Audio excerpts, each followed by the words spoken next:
We're talking archery, philosophy, and life hacks on this video cast with Ian Edwards from the UK. Ian is a top longbow competitor out of the UK who has a wonderful perspective of the world around us.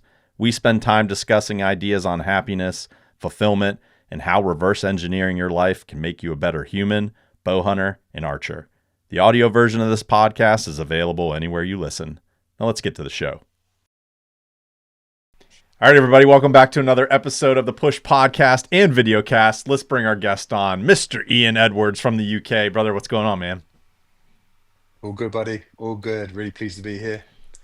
How you Yeah. been? Um, yeah, really cool. We're just saying we've just finished our qualifiers. Last one was last weekend for the team.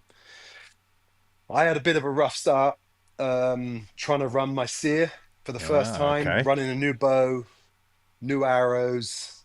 Um, Well, let's before we get yeah, into I the think I details, let's level set a yeah, little yeah, bit. yeah. So, whenever we're Yeah, yeah, saying yeah. making the team, the uninitiated here that's listening to the show or watching on YouTube, uh, what Ian's talking about is the UK Archery GB team going out for the World Archery 3D team and the World Archery Yeah. Field team for the upcoming World Archery 3D and Field Championships held in Yankton in September. Is it September? Yeah. Yeah, yeah, September yeah. here of 2026. Yeah. So this is End a big end of end of competition year. September. Every other year, Yeah. these competitions go on. So this is like our big one. These are our Olympics Yeah. for basically Yeah. 3D Right. archers and field archers for longbow, barebow, and trad class. Yeah, and and you made that point so well. I think when you had Shiloh on, and you said this is your Olympics, It and it is. is because Absolutely. for longbow we don't have field, um, and it's the true test. And other than I would say now, like Lancaster's now obviously great. That's Yeah. now building momentum, and that's becoming Yeah. on the map, right? Let's make But sure we other talk than about that, that. Let's note yeah, yeah, mental note. Let's talk about that. no man, no, that's right, yeah. Um, yeah, so Lancaster, so cool. But the World 3D is it, if you shoot a longbow Yeah. or traditional class, because bare bow, they've got all sorts of other stuff. They've got field, and that's not, theirs is great, but it's not the real Sure. deal, as we know. Longbow is where it's at, right? So like you have pretty much a target on your back from a UK perspective. Like you're the guy. You're the guy. Yeah, And so yeah. let's talk a little bit about um, your experience making the team. So give us a rundown from like high level to low on like what does it take to make the archery GB team in longbow? Okay, so to give you a step back a little bit, um, the first year I qualified for the GB team, nobody else had qualified for years. Hmm. And they were like, almost as impossible, everyone was saying. It'd been a long time that anyone had actually hit the numbers. So then I came in, I qualified. Well, I'm hold on. going to be Talk, honest. talk talk a little bit more about what do you mean by hitting the numbers? Okay, yeah, yeah, sorry. So the numbers meaning the qualifying numbers. You have to hit a certain number, and it's not easy. It's not a walk in the park. And the first year you have over three competitions. Sorry, so over four competitions it was. You had to put in three qualifying numbers. Um, but the problem is we'd run it at the beginning of the season when the weather's really harsh, right? So we've shot in 50-mile-an-hour winds trying to Hmm. qualify, and it's like you got a wooden arrow just on, yes, Yeah. and then, Yeah. and then you're canting it and you don't normally cant Yeah. just to Yeah. hold it on. Sure. It's that sort of craziness. And it's Um, weird because typically like qualifying for a team, you're just going up against other competitors in the top three win, over maybe an accrued score over a couple events. But the interesting thing about Archery GB is there's a minimum score requirement that you have yeah, to hit. So even if yeah, you are shooting in harsh conditions, like typically you wouldn't really care if you're the top shooter, everybody's shooting in those conditions. So you're probably going to come out on top and make the right. team. But that's not the case No, with no, Archery no, no, no. GB. So yeah, right. So I made that team that year. Then that was for the Europeans, and then the following year it was for the Worlds, and I was still the only person qualifying. And then I was starting to question the wheel, if I'm honest, of how we're running it. So straight after the Worlds, I said, no, no, we've got to change this because we've got to bring on other shooters to give them the experience. So then we changed it slightly. We brought the numbers down, the qualifying numbers down slightly, and then we were given because basically I reached out to Archery GB and said, okay, this is cool, but we need to bring certain people onto the pitch to give them experience, and they're not getting it, and that exposure will grow them. And we're killing them off before they get that, Sure. that real Right. feel for it, right? So then last year we brought on some people who, I think about 4 people we brought, 4 or 5 people who didn't make the scores over the 3 qualifiers. Um, but Natalie, who we brought through, who shoots traditional class, she went home with gold in the doubles. I think she shot herself into 5th place. Um, the other guys were close to making the cut, because that's one thing that, everyone's looking at, is to make that cut. And what that means is the top 16 go through then to sudden death eliminations. Sure. Um, so yes, we brought that down, but at the same time, we've been educating the team, and we built something called the squad, right? Which we needed. It was like there was a huge hole. It was like a secret. How do you get on the team? Yeah, sure. And then also people are holding so much information, so much great information. We needed that to get spread all the way down, and also to create a strong community. So we created the squad, and Steve is managing the squad, and Steve is absolutely amazing on the computer, admin, email. So the 2 of us, we work together. Basically, I'm like, right, this is what we need to do, Steve. And Steve's like, All okay, right, I'm going to sounds go good, do Ian. that. Right? And he's like so cool, right? Steve is Yeah. like, me and him He's work a cool together really, guy. really well. Yeah, really cool guy. And we speak like nearly every morning, just to overview stuff, just because it takes that much amount of work Yeah. to keep talking about who's who, who's coming through. And now we've created this community, and we've got a WhatsApp group, and we've created seminars, which you came on for the last one.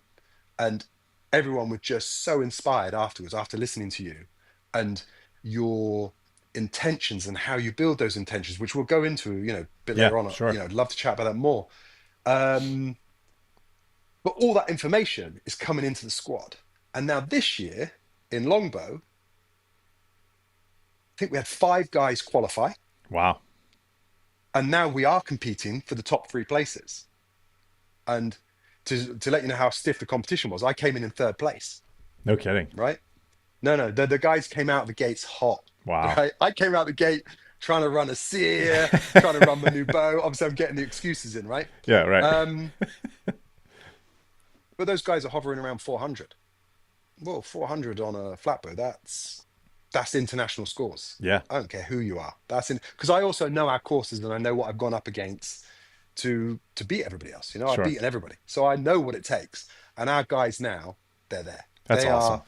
they're serious competitors, and I just love it. I love the fact that put the little vision together, of the squad, and absolute credit to Steve, right? When I say put together a little vision, Ian has ideas, Steve does all the work, right? That man deserves all the credit, right? Do not for 1 second think that Yeah, sure. I should take any of the credit, right? I love it. I'm just the mouthpiece, right? As everybody knows, I'm just shouting from the background what we need to do. You have a big mouth, Ian? Really? Yeah, that's right. Yeah, You got something to say? Yeah, just a little bit, a little bit.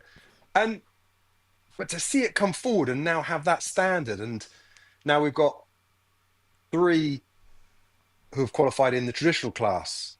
In the men's, we've got 2 ladies who have qualified, who are real contenders as well, not just qualifying. Yeah. These guys and girls are really hitting numbers. And in our class, in the flat bow, to hit 400s with a flat bow in 45-mile-an-hour winds, I'm like, what the hell? Yeah. What are you guys doing? Calm down. Calm down. You're screwing my plan up. That's right. There's no need for this.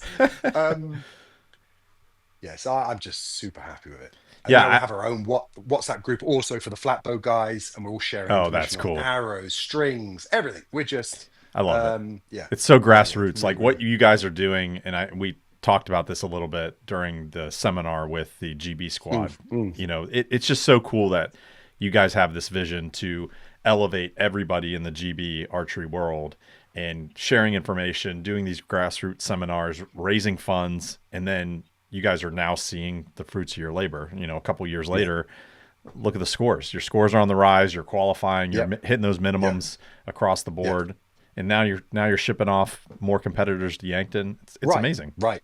Right. And then we also have we're raising money in it. And the other cool thing is, so all the time, I'm always looking to hit three things. It's educate the squad, build community, make money. Hmm. So they're the three which we have to hit every time. So I absolutely love it when we have squad days. Everyone comes along, they're all there, everyone's chatting. There's enough time to have a bit of fun, right? But then we go through the educational stuff. Um, we're learning, we're having the fun. But then, like I think, like the last one we made £800. You know, and you're just ticking along all of these, and you go, it's like £800 for nothing.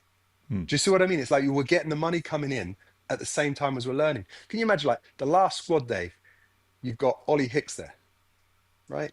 The guy is like, he is immaculate in his form. He's immaculate in operating his Yeah. sear. He's just, can you imagine? You know, everyone's going, will Ollie be there? We're like, yeah, yeah, Ollie be there. Like, and there he is Right. coaching, Yeah. right? It's And awesome. he's a young guy, and it's also good for him to bring out his confidence, to lead and to coach. All of that's great for growing him as well. Because even though he's an absolute beast, you know, he's still a young guy. Sure. Yeah. He's still a young guy. When Yeah. you're talking to like 50-year-old men or whatever, right? It's intimidating. It's Yeah. Yeah. intimidating. So Sure. like, that's so good for him. And yeah, and loads of people turned up and they loved it. Um, we've got right the way through everyone training and teaching. Um, and then each one at the end, they get to shoot in elimination. So like they're doing eliminations like in World Archery, because that's what happens. It's Yeah. sudden death. I love So it. we do some of those sudden deaths. So they get to also compete against Ollie. How much fun is that, right? Yeah. You Right. actually get to go head to head with him, Sure. right? That's so cool for those who are, have just seen him on Lancaster and stuff like that, right? Yeah, he's probably like a hometown hero, man. Like when he shows up at a local, Oh, or a regional shoot in the UK, he's probably like, there he is. There's Ollie. yeah, Yeah. yeah, yeah, right. Yeah, of course. And it's been years. This has gone on for years. Yeah. I remember one time we were at a shoot and they brought out a folder this thick, and it was like, it was all the records he had set. I'm like, this is really? Yeah. And they're like, yeah, that one, Yeah. That one. because he started so young. Sure. Right? I remember he was like taking him off a demo back when he was like Yeah. 14, Yeah. 15. Right. He was already, with he a was with a already playing. 26-pound bow. Yeah, Yeah. yeah. Yeah, I got shot with him twice this year. I did one competition with him for the Welsh National. That was good. I won it. And I got to shoot with him day one, and then day two he went off to the national tour. And I shot with him one of the winter leagues Oh, okay. Yeah. in Crazy Winds. And for me, I'm just watching him because he's He's a master. yeah, he's a master in certain Yeah. things, and Yeah. and obviously all around the seer stuff, that's just fascinating to see. Mm. So tell me a little bit about your so have you officially made your spot? So you're one of the three going to Yankton, No, or okay? no, So it's not, no, so it's you're not one of official spots. five that met the minimum requirements. Now you guys have to go head to head. No, now we put all it is now is you just put your qualifying numbers in, Okay. and then it goes to the AGB selection, Okay. person officer, and then unless something crazy's happened, you just go through. But Okay. Got it. you have to officially, you'll get then an official letter from Archery GB saying you got your place. So I haven't got my place officially yet. Got it. But I put the scores in, so Yeah. it's yeah. So it's super good. And at one point I was like, Jed, who's a real good buddy of mine and Mhm. also absolute killer, he can shoot and stuff. He's like looking at me and going, you might have left it a bit late this year. So maybe, Yeah. time to change up a gear. Right. Just put in one score at least. Yeah. No, it was a little bit like that. So my first score was in Kendal, which is in the north of England, which was those 45-mile-an-hour winds.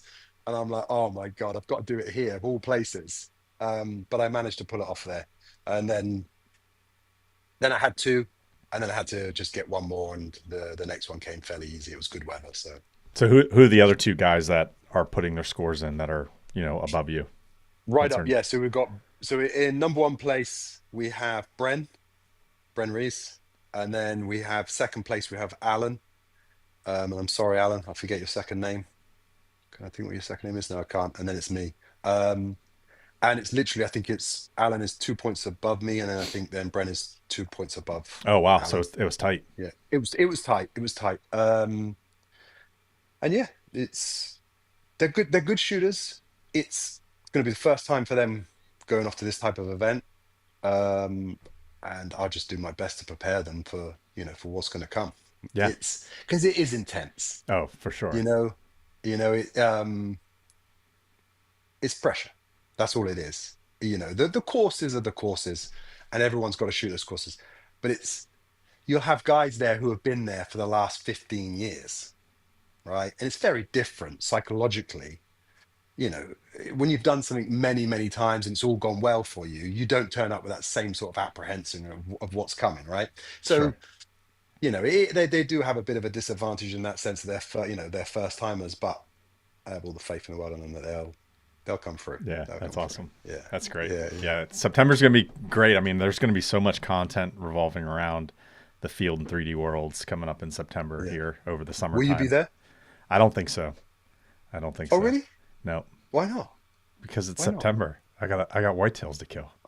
Oh, I see. Okay, yeah, fair enough. Yeah, yeah, yeah, yeah, yeah, yeah. Yeah, No, you got last to have year some time to actually. Yeah, last year I yeah, left on October 30th and went over for the Leo Invitational in the JVD yeah.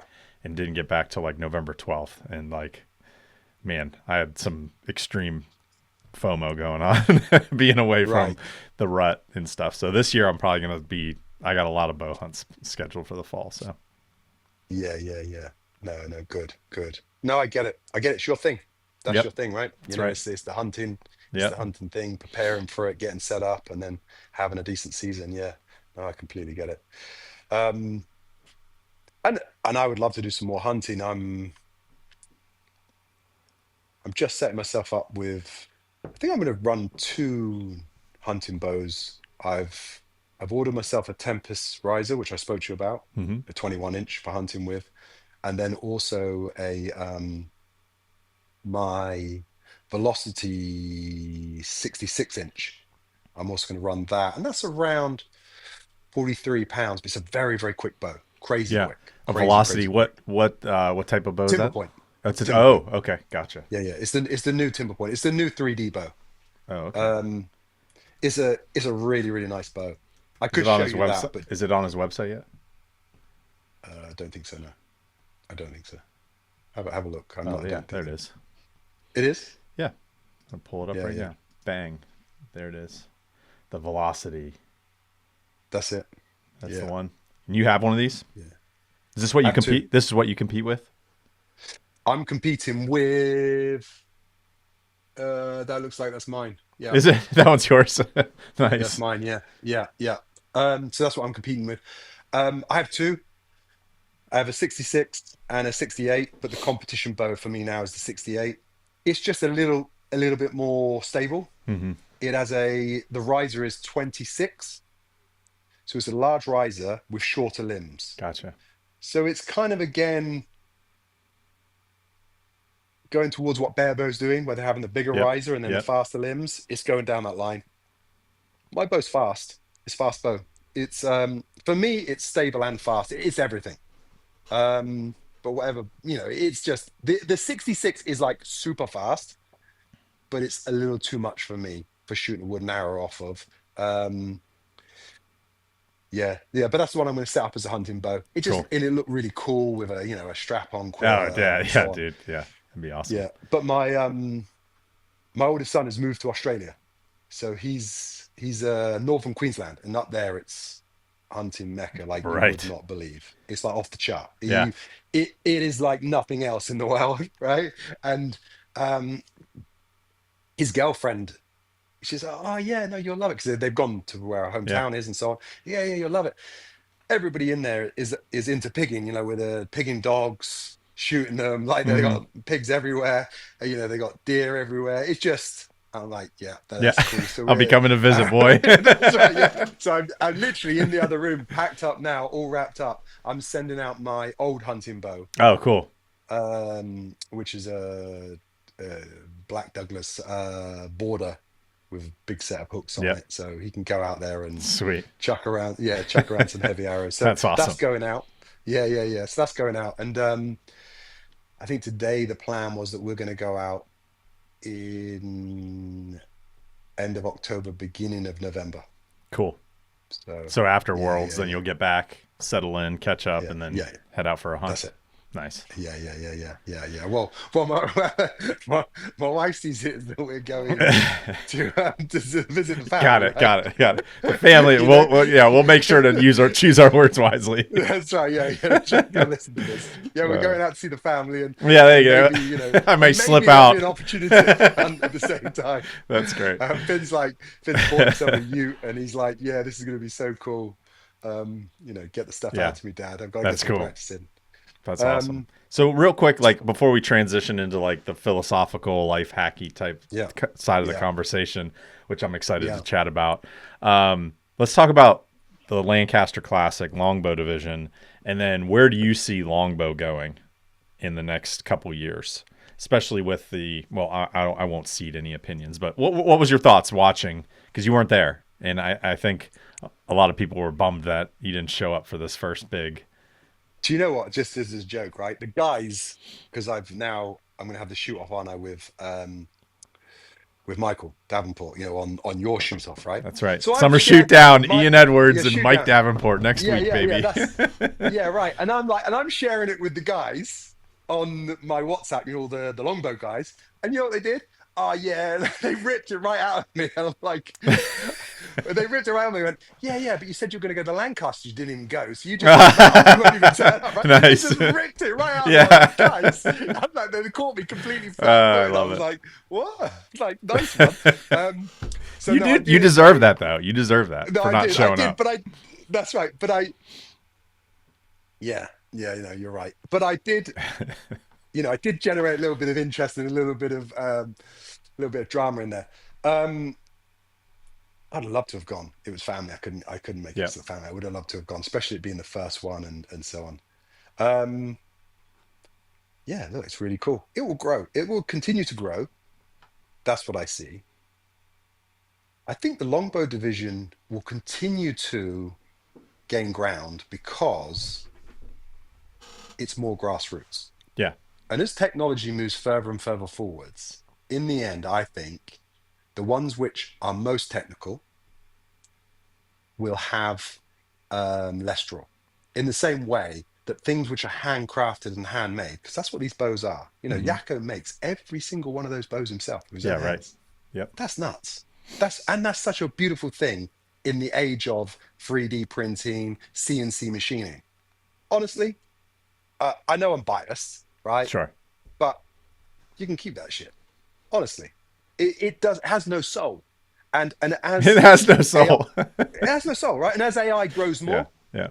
and this stuff increases and grows and so on with technology, I think that the technical side of it will become even more soulless, Hmm. and therefore that which is handcrafted and handmade will become even more precious, and that which isn't perfect because it was made by a hand, right? I think will be more valuable. And that ties into partly my philosophy as well of, I have a studio mug which was handmade by a friend, which I keep because it resonates something. It wasn't made in a factory with another million. And it's not quite perfectly shaped. The top is just slightly off. And that's more than character, that carries something. Hmm. And so for me, that's why I believe the longbow will continue to grow. And the wooden arrow. What can you do with a bit of wood, right? Yeah, right. You can, there's only so much you can do with it, right? Sure. We do our best.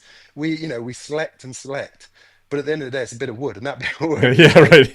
going And to it do what a changes. bit of wood does, right? Yeah. I love that, and um, so my belief that will grow. I think the skill will grow. They will have to at some point, though, tighten the rules Yeah, around the bows. for sure. But that's just coming. Hmm. It's only a matter of Yeah. time. You just What's don't. your over under? How long until World Archery has to put a ring in place or something for the longbow division? You think I we're less than a year away think from that? no, I don't think they move that fast. I think 2027 they'll start talking about it, and I think it will come in 2028. That's So, my feeling. so before it'll be implemented before the next worlds, and Next worlds, yeah, yeah, I agree. yeah, Yeah, because in between that time, silly things are going to happen, yeah, yeah, right? yeah. And we're already seeing it. And We're I'm already never going seeing to it mention any names, right? Not going to mention any names because these people are doing their job. Their job is to push the boundary, for sure, hundred and percent. it's their rules to bring it back. Yep. I personally am happy to push the boundary so far, but I bought a bow with horns on the front, looked at it, and I can't. Mm. I just can't. Yeah. I sold it. I sold it. I shot it a little bit. It just, for me, it just lost a little bit of that spirit. Hmm. But then others will go, well, you've got a weight inside because I've got internal weight inside my bow. And Yeah. others will go, well, you've got internal weight inside it. I'm like, yeah, but I can live with that. So everyone to their own Everyone has thing. I their don't own want to draw line in the that sand. Yep. line, but they have to push that line back. I personally would like no internal weights. Got to go through a ring, and that ring will be small, right? We're not quite shooting sticks, but we're shooting, very, very slim Yeah. risers, so you can't make up that mass weight. Um, and what else would I put in there? I think that would be it. Yeah, just keep it slim and no internal weights. That kills a lot, Yeah. Sure. putting it through that ring. Because as soon as you can start having horns come out the front with weights in the front of those horns, Hmm. we're looking at a It's bare a bear bow bow. type. Yeah, it's a bare Yeah. bow Yeah. right rig. Hundred And percent. 100%.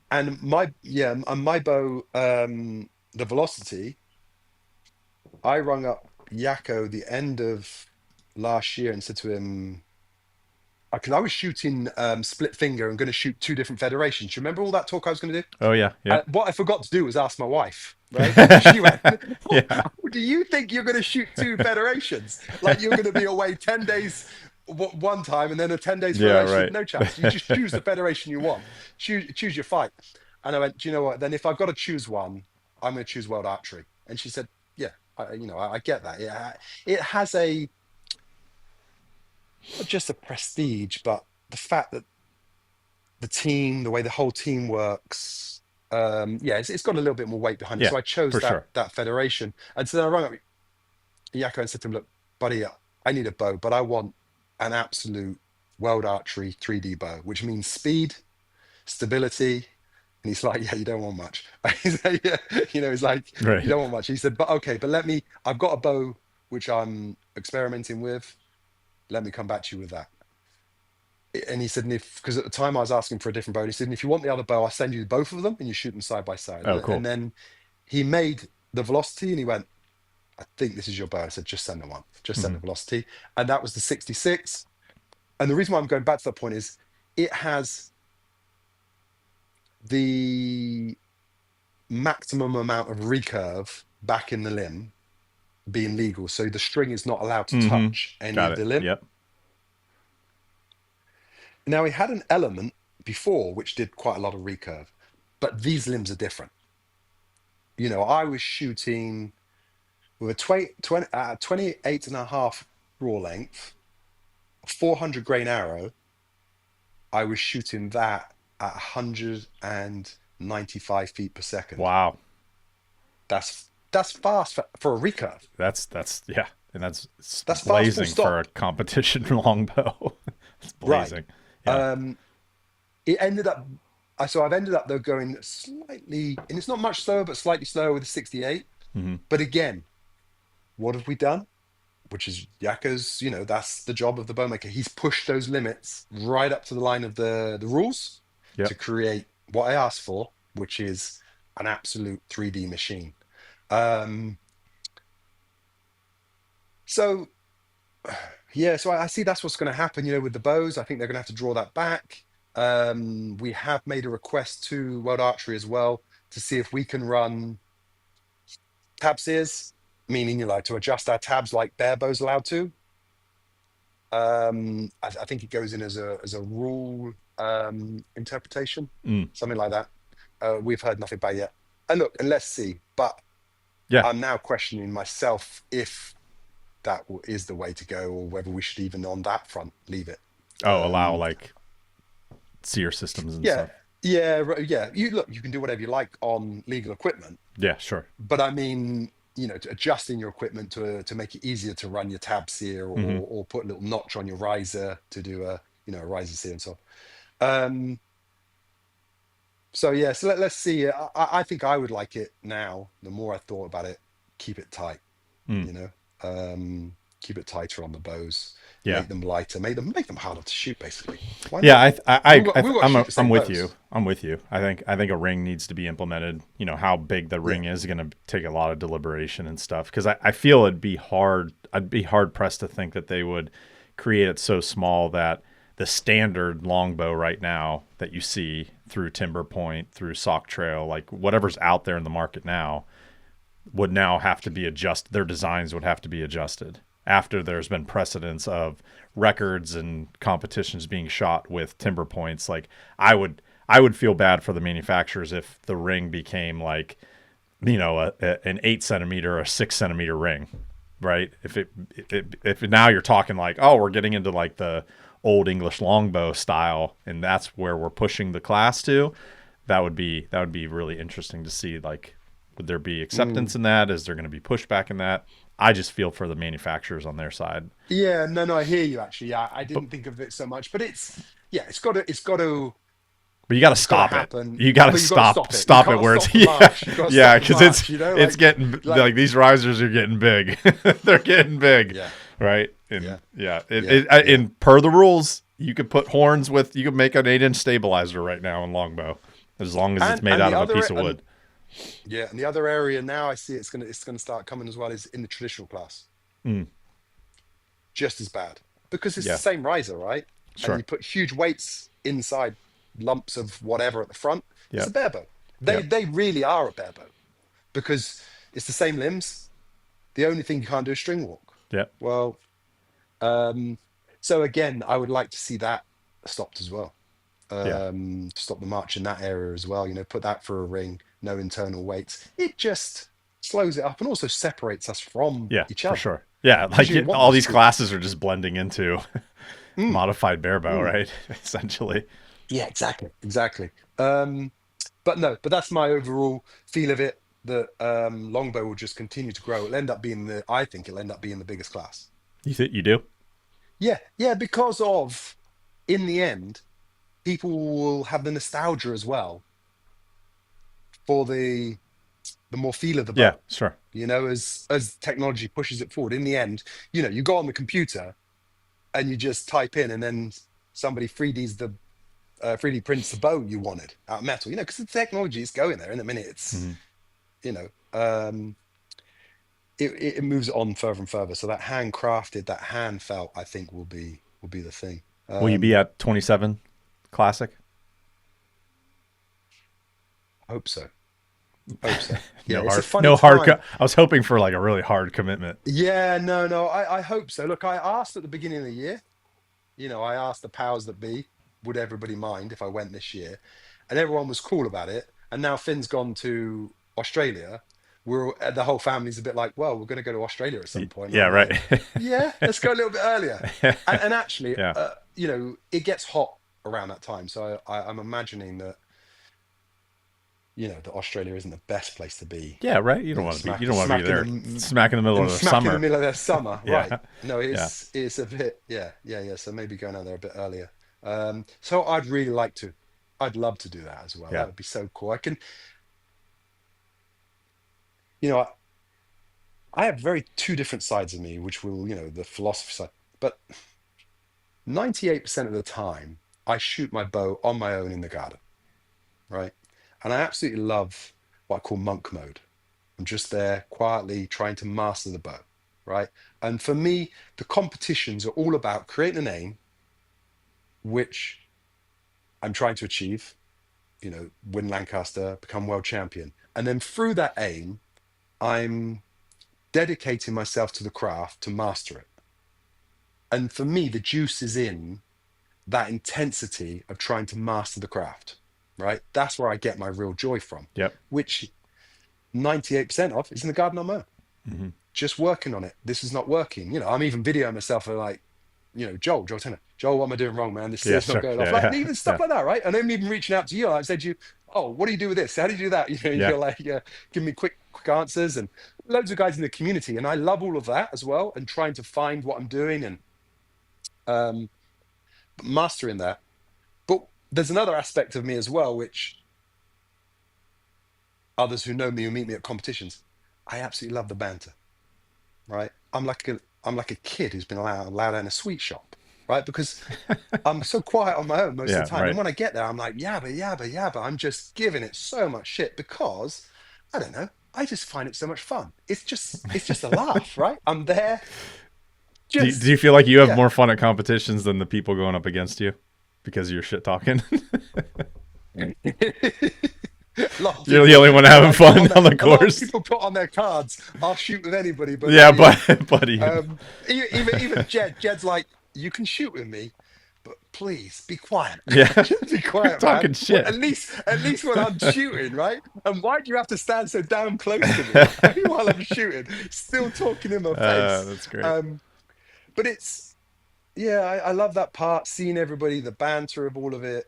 So I can see with Lancaster, there must be masses of that, right? Oh Because you're yeah, all together, so stood much. around, right? Yeah, So much. So that I would love to see. I would love to experience it all, see everybody. So yeah, if there's any way I can, I'll try and be there. Yeah, that's yeah, good. definitely, Cool. definitely. That's good to hear. Let's. You want to Yeah, pivot this conversation to a little bit more yeah, less tactical, less yeah, yeah, event-driven yeah. stuff. Less competition stuff. Yeah, so I kind of said this would be a cool thing to do for us to do, right? Yeah. After you came on our our squad seminar because of how well you laid out your presentation, but actually what you're doing in real life. And I'm Hmm. like, buddy, people need to hear this. Yeah. This is not ordinary. This is not ordinary, and it's really positive, and they're really, really good habits and stuff. And I'm like, yeah, we need to do that. And you went, yeah, okay. Well, if you want to talk shit about it, Yeah. you don't Yeah. want to do Let's it. do Like, it. but Yeah. like, I'm not about to put myself on a pedestal, Yeah. basically. So I'm Yeah. like, well, yeah, but Yeah. it was Yeah. really good because it massively inspired our guys, right? And I thought, yeah, everybody else needs to hear that. So yeah, and the biggest thing which I saw with what you put forward, and you're going to speak about it obviously because it's your stuff, but like how clear you got your intentions Mm-hmm. on what you want to build and how you're achieving that. And over Yeah. to you, buddy. You Yeah. share that with us. Yeah, for sure. So I think talk a little bit about the seminars and what these things are, because when you guys first originally reached out to me, like I had some mixed feelings about like I want to help. I just want to spread the wealth, help you You guys did, like any way I you could did. help out. And when you guys asked, I was like, oh, what's this all about? And you kind of mentioned Joel's been on and other big names have been on. So maybe just tee up the listeners to like what are we actually talking about? What are these archery squad presentations? Yeah. So basically, what we do is we reach out to experts, winners, anybody who we feel in their own area can give something of knowledge to the squad. And this is these are seminars which we sell tickets for, and then the money which we take from that goes straight into the team because, as we all know, we're all self-funded. So this helps to fund the team. At the same time, it helps to educate the team, and we all love them. They're all great to watch. Plus, they get recorded and then they're saved, and then they're saved on the squad website, and then you can buy them and then watch them. So others coming through later can then go, like if someone says, "Oh, I've got an issue with Tiger Panic," oh, watch the one on Joel Turner Hmm. because it's really good. He really goes into depth. Watch that. Um, so we've got that body of knowledge just sat there. That's so cool. Um, That's such a great idea. yeah, right. Yeah, it's just like, why wouldn't you? And then, but the really cool thing is, you or Joel actually comes on. We get to ask questions Right. because some of these questions, that you guys are explaining stuff perfectly, but you just got this little thing. But what about? And you or Joel just answers it. I'm using Joel as an example because it's very clear cut what he's teaching. Um, and he's like, "What is this, this, and this?" And we're like, "Ah, but then what about that?" And he's like, "Oh yeah, no, it's just still this, this, and this." And it really, that two-way conversation Hmm. just allows the penny to drop in a different way Sure. than when he's just speaking. So they are different to just podcasts. Um, and then we've had uh, Oliver Oakenhart. He's been on, and again, people are like interested. Oh, so what do you do here? What do you do there? How are you setting your bow up? And he's so open. He's like, set it Yeah. up like this, and he's a 3D man. So those who are Oh interested yeah, in big 3D, I'm like, time. yeah, like, how do you aim? Sure. He's not aiming the same as everybody else. He's not just crawling. He's working a little bit of a gap there. Sure. Like, ah, Yeah, right. Yeah. It's just like like, oh, honestly, you're like, yeah, you're okay, leaning right, into that yeah, subconscious a little yeah, bit. Yeah. yeah, yeah, yeah, Yeah. yeah, yeah. So that is the brilliance of it. So then when we invited you on, you did your like, I have no medals. No, I've won nothing, right? You're a little bit like still trying to fricking make the cut like this, right? Right? Right. You know, guys, what are you expecting? And we're Yeah. like, you, because you have been a hub, and this is how because I have to go forward to everybody and say these are the people I would like to invite on. It's not me just deciding, but I am Sure. just reaching out to a lot of the community and thinking who would be good. And to be honest, like a lot of people didn't know you because I'm Hmm. like, what are you talking about? You don't know the push. Like, do you not understand? That's where a lot of the greatest information is coming from. It just is, right? This And this all our top podcast this podcast shooters, is with you is just making my head get really big. These right? Well, look, mate, these headphones are I'm about just to telling you, pop off my yeah, head. yeah. Look, You're whatever, being right? too I know kind. you're, yeah, yeah, but I'm not. But that's the point. But I'm not.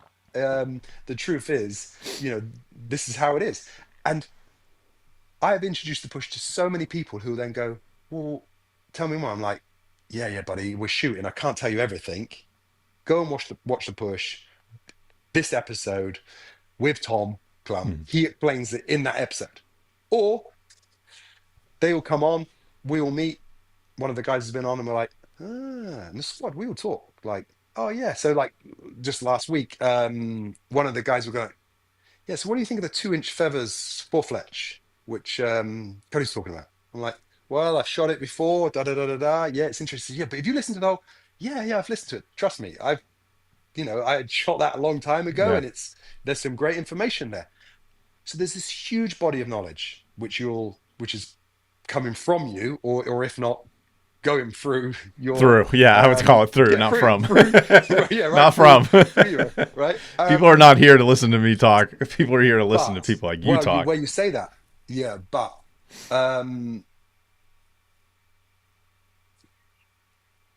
I know that you cannot build this. You cannot put those courses together.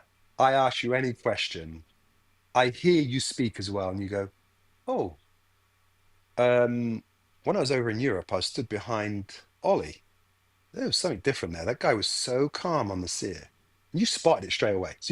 So I know you've got an eye, Hmm. right? You're seeing people's form. You know the difference, right? You can tell me whatever you like, but you've got an eye, and then you've got all this knowledge, and it's all going through you. And you've built this amazing podcast. And now the YouTube channel, like all of a sudden now you've gone on YouTube and you're just ramping that thing up. Well, that doesn't happen by accident, Hmm. right? Tell me what you like. Act as humble as you like, right? Sure. Um, you have to employ certain habits. You have to turn up Hmm. consistently, if nothing else, right? All of that, and to be able to do that and have a five-a-side football team at home, Yeah, right? yeah. That's five. Yeah, that's That's five. five. Yeah. Five. That's five. Five boys. Have a wife. In the meantime, at one point you had a job Mhm. and you were running this on the side. I know now you're fully in, Yeah. but it wasn't always like that. Um, and it's not blowing smoke up your ass, as we say in English. Yeah. And I I'm promised my feeling wife I it. would not I'm swear as I'm much feeling this time, it. right? Yeah, yeah, but it's not though. It's not. It's facts. And so I said, so I think, yeah, you should share those things on how you are achieving what you're achieving. And I even hear it with the three under guys, like having little jokes about. Mr. Efficient, right? Yeah, I'm yeah, like, I'm like, yeah. but yeah, but yeah, that's because you are Mr. Efficient. Um, how many mornings a week do you train? Physical Shooting? training? Oh, No, physical no, no. training, like working out. Weightlifting. 5. And right, 5 days a week. Yeah. How many days a week do you miss? Uh, intentionally or unintentionally? 0. Unintentionally, zero. 0. Right, right. Okay. Um, Never miss. when do you train? What time? Like in the mornings? Yeah, yeah. What time? Yeah, what time? Yeah, sorry. What time? Come on. Either about 6:30 a.m. or I wait and lift with my wife around 9 a.m. Yeah, yeah, yeah, So yeah. one of those And two it's windows. those. Yeah, and it's even that to be that consistent every day. Hmm. It's a it's a non-negotiable, right? That's right. Tell them about Yeah. tell them about your special book. Let's hear about let's hear about what your intentions are, because this is that how you keep yourself on track is your journal. But what is the name of the journaling? The bullet journal, bullet journaling. Bullet journal. Fantastic. Yeah, I'm trying to think about like how I want to share this information, like in not like we talked about this earlier. I'm like, dude, because you were saying like you got to put this stuff out on the podcast, like now that you're doing video casts and stuff. And I'm like feeling I'm nobody special, right? All I do is I have a system that I've found that works for me. I know what my goals are, so I have like my why defined. I have my goals near term and long term, and my habits and my systems are aligned with that. And then I just execute, right? And it's about that execution, and growth happens in that like really boring, quiet space by yourself. And that's whenever you're like really making strides towards your goals and everything. And I was wondering what the best way to do this with you as we were talking through this. Like, do I show the presentation? Do I want to show it all of it? Like as we step through this thing? But Whatever you, yeah, I'm cool with whatever you feel. If you're asking me, I'm cool with whatever you feel to share. You know, yeah, it's sure. your. Wait a minute, it's your show, isn't It's my show, it? but you're kind of Yeah, right. co-hosting this at the moment. So maybe I'll share my screen here just for a minute and kind of click through this a little bit. Can you see that? Yeah, you can see that. So Yeah, yeah, perfect, yeah, so perfect. I put together a PowerPoint presentation. So Ian reached out to me and essentially was asked me to come and give this presentation to a room full of aspiring 3D archery GB team shooters. And so these are competitive archers, and also they're from the UK. So the audience is very different than the audience that I'm normally speaking to, because this audience has no desire to, I mean, maybe some of them in there, but most of them probably have no desire to shoot whitetails as efficiently as I do. So that whole pool of knowledge is useless to this. And then they're all aspiring competitors. And then I look at like, I actually kicked off my entire presentation with everyone saying like, here, I'll pull up that. I'll pull up that slide. This is how I started the presentation. Like what to expect. Concrete tips and tricks for the 3D range. Distance judging tactics. Tuning advice. How to win all the gold medals. Basically, I said, sorry, I'm not your guy. And I told him to look around, look at my background. No medals, no trophies, no championship plaques, just deer antlers. Like, and so I really like heavily felt this level of imposter syndrome, like leading up to the presentation. I wasn't nervous about it. Like I can get on and talk about archery for days, but I like to do a good job. Like I like to give it 100%. That's why I put it together, the presentation, and tried to really think through. So I spent a week thinking through, like, what am I actually going to talk about? I know these people don't care about whitetail hunting, and talk about imposter syndrome. I've never won anything, and shit, I struggle. I've never made the cut at Lancaster. So what do I have to talk about that can even like remotely relate to a group of aspiring people that have a goal and they're trying to meet their goal? And I decided just to tell my story, right? And just talk about the early points of the push, how we struggled, and I personally struggled with my why, and then finding my why. So I'm trying to find. Yeah, so I'll share this slide here. I don't want to share the whole presentation Mhm. because I think that's No, no, no, kind of no, for no, you no. I guys, get it. right? I get it. Yeah, no, I get it. I get it. But But still, just to give the flavor and the the overview, which was so good. yeah. So I mean, like this was like one of the first slides here were my key hurdle. So Steve and Ian kind of passed off this first bullet point to me. Like they want to know you guys want to know the honest stories, the setbacks, the breakthroughs, and the lessons learned the hard way. And I think, my MO here is how did I go from a top competitor in 3D, making the top 5 in every IBO world event that I competed in prior to the push coming out, to in May of 2016, the push film launched. I go to my first ETAR, and it was very weird because I'd been going to ETAR for years and nobody knew who I was. And then that very first ETAR, after the original film goes out, I can't go anywhere without people like turning their heads, and I can hear them whispering like, "Hey, there's that push guy," and it just went straight to my head, not in like a negative like, "Look at me, who I am." It went straight to my head from a target panic perspective. And then our very second film we put out there in August, so this is like 3 months after the original film goes in there, I put the mental toughness, a case study video. We put that out on the channel. And that was like basically me standing at that ETAR in July with a group of people behind me, missing the target at like sub 18 yards, like the whole 3D target, and just completely crumbling. And then I talked about, the struggle from 2016 to 2022. And there's a picture of my bullet journal. And I could bring this up there. I think that the viewers of this on YouTube will like seeing this. So in 2022 was like my lowest time from a shooter perspective, because in 2022 I decided I was going to document every single arrow of the 2022 Lancaster qualification round and like write down, like, go shoot my arrows, come back. I'm not BSing with anybody. I'm not having a great time. I'm just going to go there, document how every arrow went. And now I'm going to have this journal of like how I shot super awesome. And when you actually look at this thing, these journal entries, it's so funny. Like arrow 1, rough arrow, double clutch, didn't let down. Arrow number 2, not focused on pulling. Arrow number 3, minor collapse. 4, minor collapse. Number 5, strong. Like finally, it took me 5 arrows at the qualifications to finally shoot a good arrow. And then like you get to arrow 13 through 15. All of these were bad. Got to be better. I'm done worrying about score. And then like the further you get all the way to arrow 52 through 53, no idea, dot, dumpster fire, dot. And then arrow 55 through 57, please let this be over. Yeah, literally. Dude, when I read that, like where my state of mind was at that moment, writing that down, like arrow 55 through 57, just complete shit show. Like, please let this be over. Like that's how bad it was, right? Beam me up, Scotty. Yeah, dude, like I'll pay my next paycheck to get me the hell out of here, right? And I think that was just really cool to look at that. And so when I was thinking about what the heck can I talk about, it's talking about aligning my why, because I think the cool thing about this was the very next slide here was, what does it take to make a complete 3D archer? And I kind of reframed that for this presentation. That was a question that Ian and Steve asked of me. And so I reframed it to, what does it take to make a complete human? So in my thoughts here is, a complete human makes a fulfilled archer.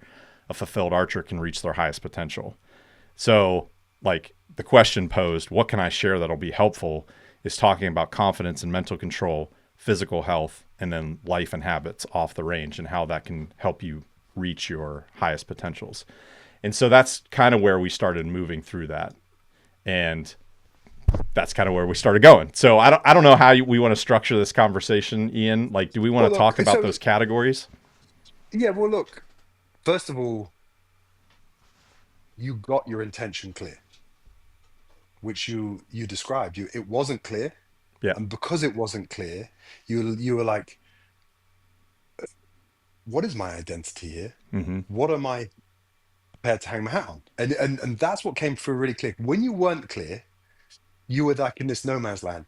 You were feeling like, oh, a bit of an imposter. Everyone's now looking at me, shooting. And then you had a long, rough period then of feeling like you weren't shooting well enough to be the guy on the push. That's right. 'Cause Exactly. you had an idea. And 100%. that's huge psychological pressure. Yeah. There's no way around that. The way that the story you told yourself, because it's a story in your own head, it's not right. reality. That's It's only a story, right? At that time was killing you. But you weathered that, right? Suffered that. Let's just Suffered you that, yeah. suffered that, right? You suffered 26, that, right? Right? 2016 to Right? 2022. Is- Right? I And then hated you went, archery. Archery was awful yeah, during that period, dude. It right, was it was yeah. so Look, and terrible. the interesting thing is, and when we look at that, just if I can make a point there, the interesting thing there is that the circumstance hasn't actually changed.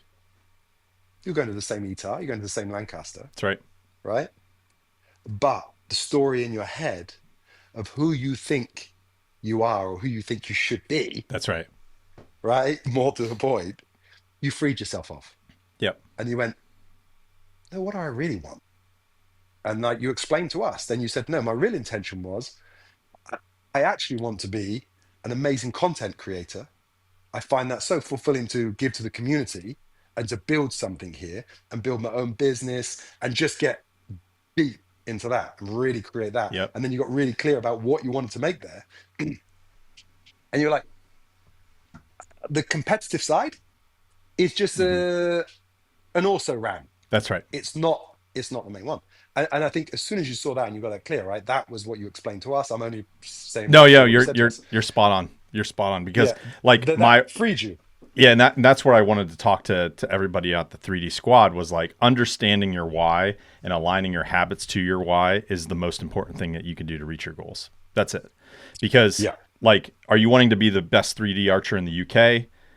Are you wanting to just enjoy the sport? Are you wanting to help others? And like my why that I fell into in 2022 when I had to reevaluate everything I was doing after that Yeah. abysmal Yeah. performance. I Yeah. mean, I Yeah. shot a 432 at Lancaster, right? Here I am, the guy behind the push creating all this content, and I'm shooting a 432, like completely unacceptable because I was putting so much pressure on myself. And Yeah. my why, I had to sit down and actually go super introspective and like start because I couldn't do it anymore, right? I couldn't continue to dread Lancaster. Like when I would think about training and preparing for Lancaster in November and December at any point from 2016 to 2022, it filled me with dread. There was no excitement. I Mm. can't wait to get there and see all my friends and no, Yeah. it Yeah. was Yeah. like, No. don't fuck this up. Right. Right. Right. That was Literally. it. Like, and Literally. Yeah. Yeah. Yeah. when I pictured myself, like when you're talking about visualization, like if I let myself not guided visualization, but subconscious visualization, like you're driving down the road and you find yourself into a daydream, I was missing the target at Lancaster. When I would Yeah. visualize me at Lancaster Yeah. unintentionally and just let my subconscious ride this visual Yeah, daydream you're story, generating anxiety as you're driving along, having a lovely day, dude, yeah, deep anxiety. exactly. Yeah. It Well, was dread. but It was dread. yeah. But I think to broaden it out even more, that's such a fundamental thing, which is that we rarely suffer the circumstance. I'm not saying, you look, terrible things happen in the world. I'm not saying that they don't happen for 1 second, but we rarely suffer the circumstance. We suffer the story. We Hmm. suffer that story, meaning who we think we are and who we think we should be puts so much pressure and anxiety on us, it squeezes the joy out of the very life which we have in front of us. 100%. And to the point where you hear people who were, in the Second World War and it was awful and London was being bombed and that, they talk about some of the greatest bonding moments Hmm. where the country came together. And you go, they had nothing. Sure. They literally they rationed and everything. You go, ah, yeah, because of their thinking. Hmm. So circumstance really plays such a small part when you see it, and your journey really describes that so clearly. And I think that's a really important lesson for everybody. And it doesn't matter where you are, what's happening. You know, you're short of money. The story is, oh my God, I'm broke. I'm a loser. Hmm. Everybody else makes money. I don't. Right? That's one. And then Yeah. you go, the girlfriend leaves you. Right? I have, 20-year-old boys. So like girls leave. So I'm like, oh Yeah. my God, I'm ruined. My life's ruined. But that's their story because in their head, and I'm like, no, trust me, mate. Yeah. There's some others out there, right? Yeah. Yeah. But for that time, it's the story which has you, and Sure. it's not the circumstance is not it. But to have that awareness, to realize that you are actually doing it to yourself Hmm. through your thinking, and to spend some time, and I think to use a journal as well to reflect on your thoughts. And funny enough, um, this is a journal which is made by my son. So Oh, no he has his way. own journals. Yeah, yeah. So he's What? we How didn't I because know about this, dude? yeah, yeah, yeah. So as a family, Yeah, we put that up on the journaling. put that up on the screen. Yeah, yeah. Here it Mind, is. body, Yeah, soul. yeah, And I could buy yeah. So these? yeah, yeah, yeah, yeah, yeah. So he does these, and then and then they're all the way through the dates, and you lay them out. But the point is to reflect, and is to capture that. To Hmm. basically, and the reason why the journaling is good is because, as you found with your journaling, it separates you between you and your thinking, and you put it down on a piece of paper, and you write the same thing for a month, and that pattern now, and then after a month, you look back, and you can see the pattern of it. That's it. So that, and then with that objective view, you can see actually how the pattern's having you. That's right. What you've created for yourself is 100%. actually is on you. Yeah. So that is a great use of journaling. And Finn, Noah, they both do it, and my wife. Fun enough, the only person in the family who doesn't journal is me. But there is a reason for that, right? I can't write, right? I Yeah. just have no ability to write whatsoever. Right. But so what I do is I put stuff in the phone. Mm. But I feel that it doesn't quite have the same Yeah. thing. Yeah. It's not like Like no, it's not the same. pen But to I paper is just like a pen to connection to paper, our right? human But like honestly, yeah, yeah. I existence. put pen to paper and write something down. The hell is that? Honestly, it's that bad, Chicken right? I'm scratch. sorry. I'm just like chicken scratches. Uh, Come back in a month's time. What did you write? I don't know. No one knows what you wrote. yeah. Uh, but Finn, and like you said,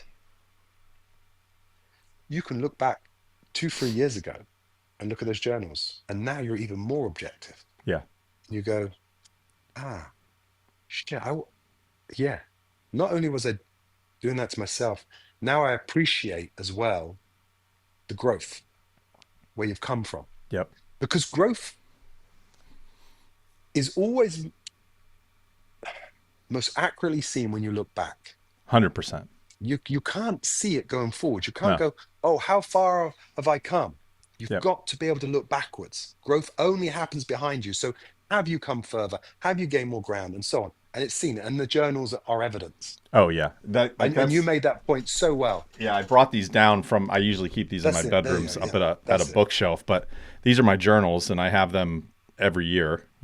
And I it's a little ritual for me to like on January 1st, I kind of close out my yearly journal and write some closing thoughts about how the year went, and then it's a big to do to like go down to Barnes and Noble, select my new journal for the year for 2026 or whatever, pick out the color I'm going to be Amazing. running for the year, whatever, and Yeah, then get yeah, it all set yeah. up and stuff. But while I'm doing that transition to my new journal for the year, I always invariably like pull off old journals and I flip through them. And it's just so amazing to me to see how my journaling system has changed over the years, like as I get better at it and figure out what works for me, what doesn't work for me, what's just useless, that type of stuff. But also like the problems and the thoughts that I was having in 2018, because I Yeah. started There you journaling go. in 2018 or Yeah. 2020, right? And I'm like, holy shit, like how the things I was fussing about or worrying about or trying to solve back in 2020 are so trivial 6 years later, right? Right. So Right. trivial.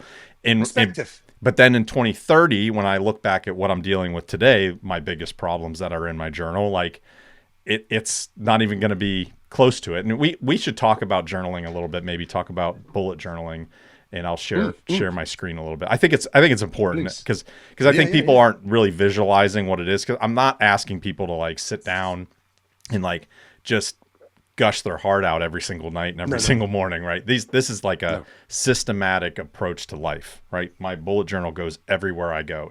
Literally sits on my desk right here on this little book stand. Oop, my book stand like this, and it just sits open. Mm-hmm. So we'll talk about that a little bit, but I think let's kind of pull this back a little bit to like people's why, because I think there's a lot of people out there that have aspirations to maybe, killing big deer or going to Lancaster and performing, but like the thoughts of subconscious, like those subconscious daydreams as you're driving, when you think about this goal or this person, this identity that you've created for yourself. I think there's a lot of people out there. Like I know my dad suffered with this whenever he had a couple years of bad luck in the woods. When he would first see a deer from the stand starting to come down that path, if that deer like moved away and didn't offer him a shot, he almost felt a sense of relief. Like, oh, I don't have to shoot at this animal.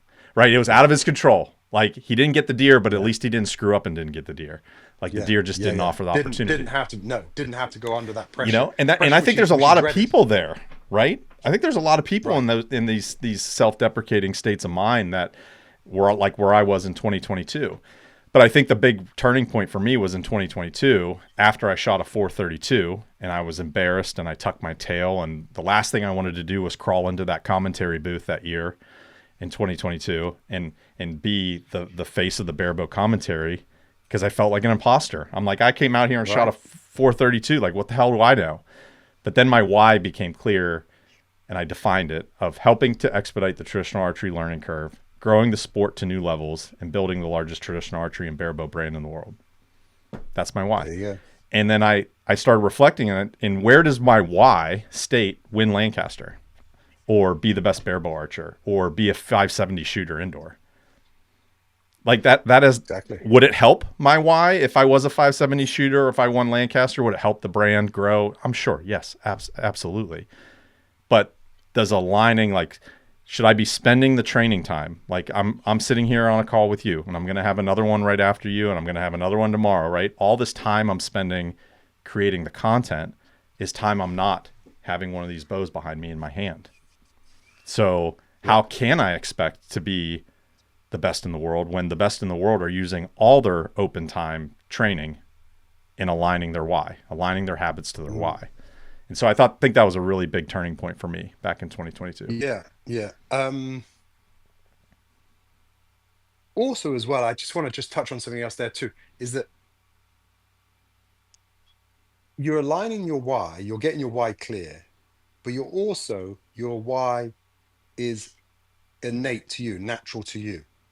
This is who you are. Yeah. You're not a barebow competitor Right. Right. by nature. Yeah. You're By not, nature. You're right. right? Because if you were, you would be choosing that first. Yeah. Right. Do you see what I'm saying? Is And you I also wouldn't got be to I wouldn't be recognize, hunting in December and January before right, Lancaster, right? right. I'd be training rather than bow hunting, right? It's just Yeah, yeah, it's not. you prioritize. If that was really, really what you wanted, if that was the thing, and I think that's the other one as well, is that you get your intentions very clear, but you've got to also be really true, try and be true to yourself. And the reason why I say try is it requires being true to yourself to be able to hear yourself, because the world is very loud. Hmm. And the world is going to tell you that the shiny medals, the being number one in something, or this, that, and the other is the way to be. But that may not be who you are, Hmm. right? And just sitting quietly in the woods, doing your own thing, right? Not having a podcast show, just not doing any of this stuff, but you just love sitting in the woods and shooting stuff and never post it, never put it on Instagram, Right. right? Wow, really? Never put it on Instagram. There's But you see somebody what I'm that does saying, that. right? Yeah. Right. But like, if that's you, that's you, Yep. and to be really, to be able to be able to hear yourself is so important here. To not be, because the social media now has become so powerful in influencing us on how we should be and how the best look. Do you know what I mean? It's Oh yeah. do this, do that. But you know, it's more important to find, to be able to hear who you are and just develop that area, right? Um, that's a big one, because it's so easy to get your whys clear Oh yeah. and climb the wrong ladder. That's right. It's not your ladder, and that was slightly a miss at the beginning. You were like, oh no, I'm a competitor. No, you're not, right? You love shooting whitetail. When I said to you, you're going to be at this thing, no, no, I'm shooting whitetail. You said right at the beginning of the show. Yeah. I'm not missing that again. Last year I missed it. I'm Yeah. not missing it again. And so on. And it's where your values are, and what is, what is akin to you. Hmm. And when you're younger, I know there's a huge audience, a different age group, but like when you're younger, it's hard to hear yourself, and it's really easy to be influenced because we live in the world of 100%. social media. Yep. But even the older guys, tell me what you like. Even the older guys, it's keep coming at you. The Yeah. noise of the world keeps coming at you. So you've got to be able to hear yourself with that one, and then get clear on that, And in that clarity, build your pursuit around it, Hmm. and get, because you're clear on your whys, you start to build your pursuit around it. And that's why I feel also your journal's so good, because it's a self-monitoring That's right. system at the same time, Yeah. because you're checking, on the Habit tick. tracker. Yep. That's it. Habit tracker. Yep. That's the one. Tell us about that. So let's hold off on the habit tracker stuff and the All and right. the journaling. I want to keep going down this thought path because I'm really Okay. resonating with a lot of things that you're saying. And I think for the bare bow archers out there and in talking about social media, I feel like with technology progressing and you can't swing a dead cat on YouTube without seeing a 170 class buck or bigger being shot on film, right? Like the age of cell cams and our equipment that we're hunting with and just our knowledge share, people are dropping giant whitetails left and right, and that's what people are seeing on social media, on YouTube, and that's now the expectation is these antlers are getting bigger and bigger and bigger, and it just crushes my soul when I see these young bow hunters or even these bow hunters that are in the sport for 10 years of traditional bow hunting, and they're seeing guys that are super successful doing what they're doing, the Aaron Snyders of the world, the Cody D'Acquistos, the Greg Krause, Kurt Cabrera, like all these guys, like just shooting big animals. And then they start holding out. But meanwhile, they might only have 3 or 4 deer under their belt in a 7 season career with a traditional bow in their hand, and they're like, I'm holding out for a 160. Or they get a trail cam picture in August of this monster buck, and they're like, that's my target deer, and they're passing a 120-inch deer all year round, and they haven't even shot a 120-inch deer yet with their traditional bow. You know what I mean? So it's like Yep. I Yep. feel like Yep. people are influenced so much in like understanding your why. If that is you and that is your why, is you want to be a big buck killer, you want to put out these trail cams, do the intel thing, locate a single individual animal of a certain species and go after that one animal, and you're okay with eating tag soup for 3 years until you kill that one individual animal. You have this amazing story and this history with it. That is super respectful and it's badass. And I love watching stories on YouTube of these guys. That's not me. I am a quantity kind Right. of guy. I love shooting deer. I will pick 3 does over one buck every single year for the rest of my life. Like bar none. That's just where Yeah. I am. And I think there's a lot more people out there that would be more fulfilled in their hunting if they would just stop being influenced with what they're seeing, stop being, check your ego at the door and quit worrying about like, oh, I shot a 110-inch deer. I don't want to post that, or what will they think, right? Yeah. Because it's, again, no, absolutely. That's so accurate. And that's why I was saying about being very, very honest with yourself. Um, I came into the bow through um a bow hunter, and he shot compound. Well, he shot everything, shot every sort of bow. It just literally from day dot, he always shot a bow, and dedicated himself to the Mm-hmm. craft like off the chart. You're nuts. But never did a competition. All he ever did was hunted, and nobody ever knew what he'd hunted. Never hit social media, It's never hit amazing. anything. I have a stack of photos, which he's given to me personally because of the relationship we have, right? But nobody else knows. Mm-hmm. And for him, he's like, it was purely about, he knew himself well enough that he knew what he loved was being in the woods with his bow. He'd been patterning those deer, all summer, getting ready for the end of the summer for the rut, being out for the rut. That was his love, right? And that whole interconnection, he knew himself and didn't have to tell anybody about it. Nobody ever knew. Yep. I knew because I knew him closely and he let me into his little world. But other than that, he'd done his own thing. And I look at that and go, yeah, that's accurate. That's true. And he wasn't a shy man. He wasn't shy. It wasn't that. He's just he didn't the culture hadn't found him Sure. where he felt Yeah. he needed to tell the world. Yeah. Yeah. He loved it for its own sake. And I think that's so critical. That's so important. Or even if you have, with the sport of hunting and so on, you just have the few buddies who you hang with, and then you're perfecting your craft again in it. you know and I say that because I know for me, 98% of shooting that bow is done in the garden. Hmm. Nobody's here. Yeah. Right. Nobody's here. It's Just just you. me and the bow, right? Yeah. And all I'm trying to do is get better and better. And I love that intensity of trying to get better. Because some people ask me about how much do you train? I'm like, as much as I'm allowed to train, basically, because the training is really what I really, really enjoy. I also enjoy competing. Like I said, don't not enjoy the competing, but it's knowing yourself and knowing what it is. And it's so, so easy to buy into this. And you're absolutely right. It is ego stimulated. Oh It's yeah. the ego which gets prodded when you see a big buck, big this, big that, right? And some of these big names, which you see them out there doing it, what is their circumstance anyway? Hmm. Right? And I'm not dissing anybody, but we Sure. don't even know their real circumstance. We Yeah. don't even know really what happened. So I mean, you're even I would, comparing for an yeah, idea, I would like, agree. I would agree. Like a lot of these guys, like um, there aren't 170-inch deer in a lot of places that these viewers are watching, right, right? You know what I mean? right, But I yeah. will say, like the people I specifically name dropped, like they're just cut from a different cloth. You know what I mean? They're very special. It's where But somebody's it's why innate. and It's skill and yes. passion all intersected, and you get a Cody DeQuisto.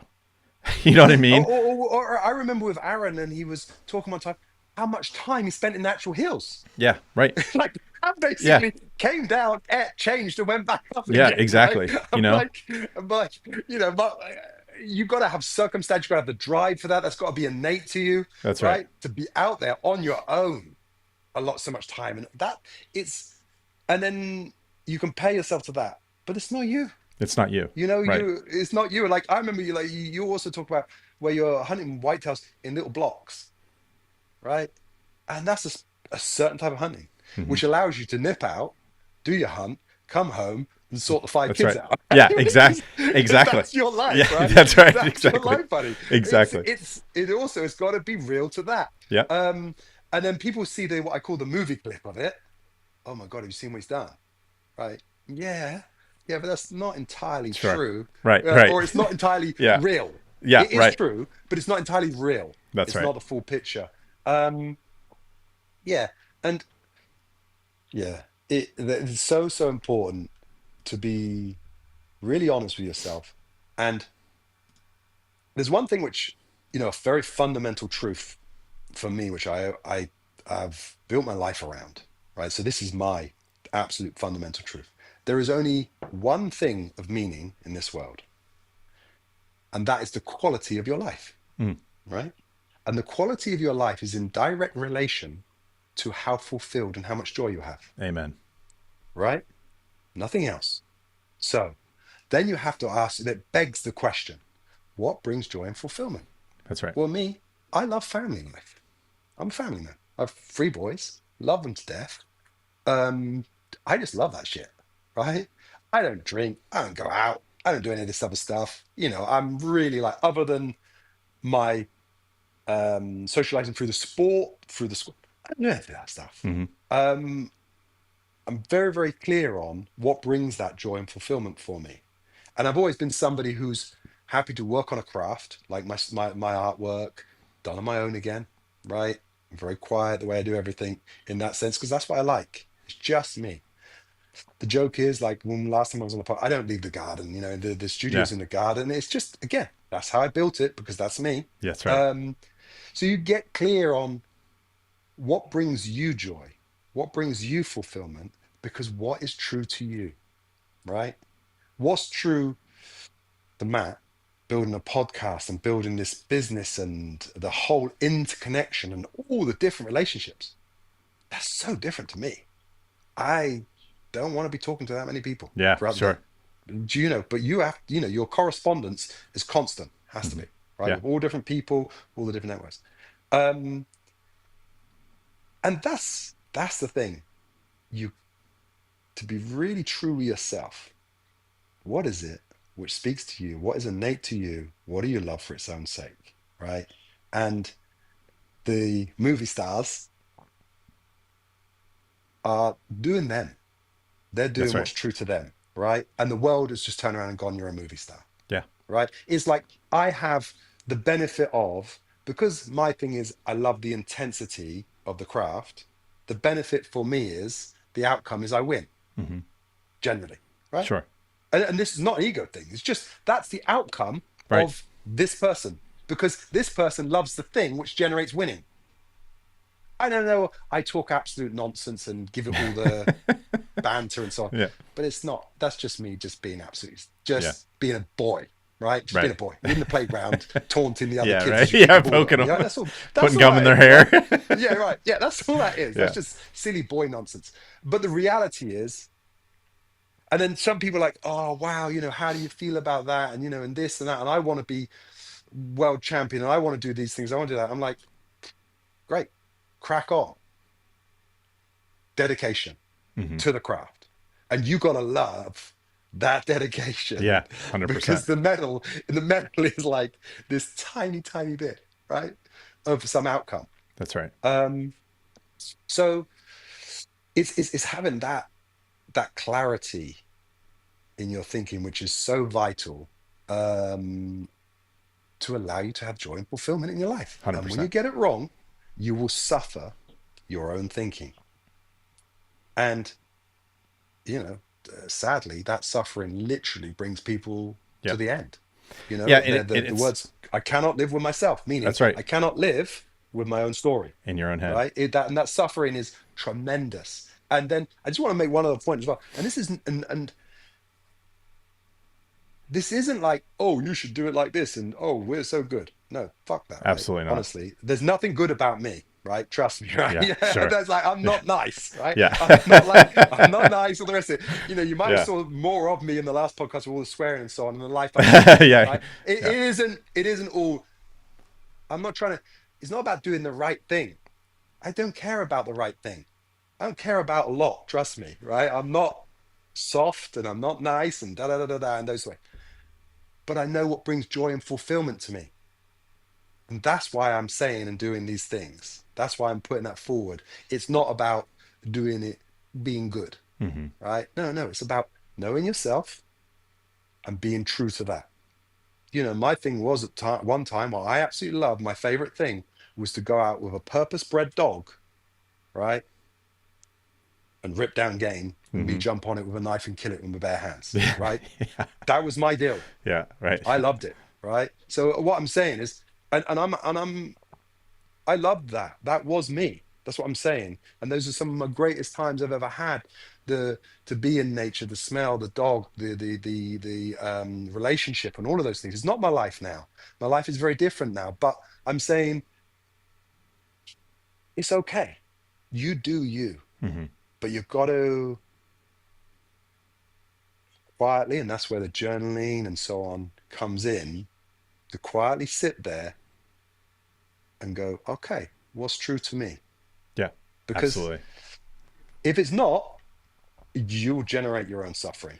For sure. I love your purpose, right? That your basically that your mantra, your life's mantra, which is super awesome. And it's really similar to mine. And I said this in the presentation as well, that this quote lives rent free in my head every single day is the relentless pursuit of finding happiness in the relentless pursuit of happiness is the ultimate life hack. That's it. Yes. Right. Yeah. I'll say it again. Finding happiness in the relentless pursuit of happiness is the ultimate life hack. And I believe that to my core. That's my life's mantra, right?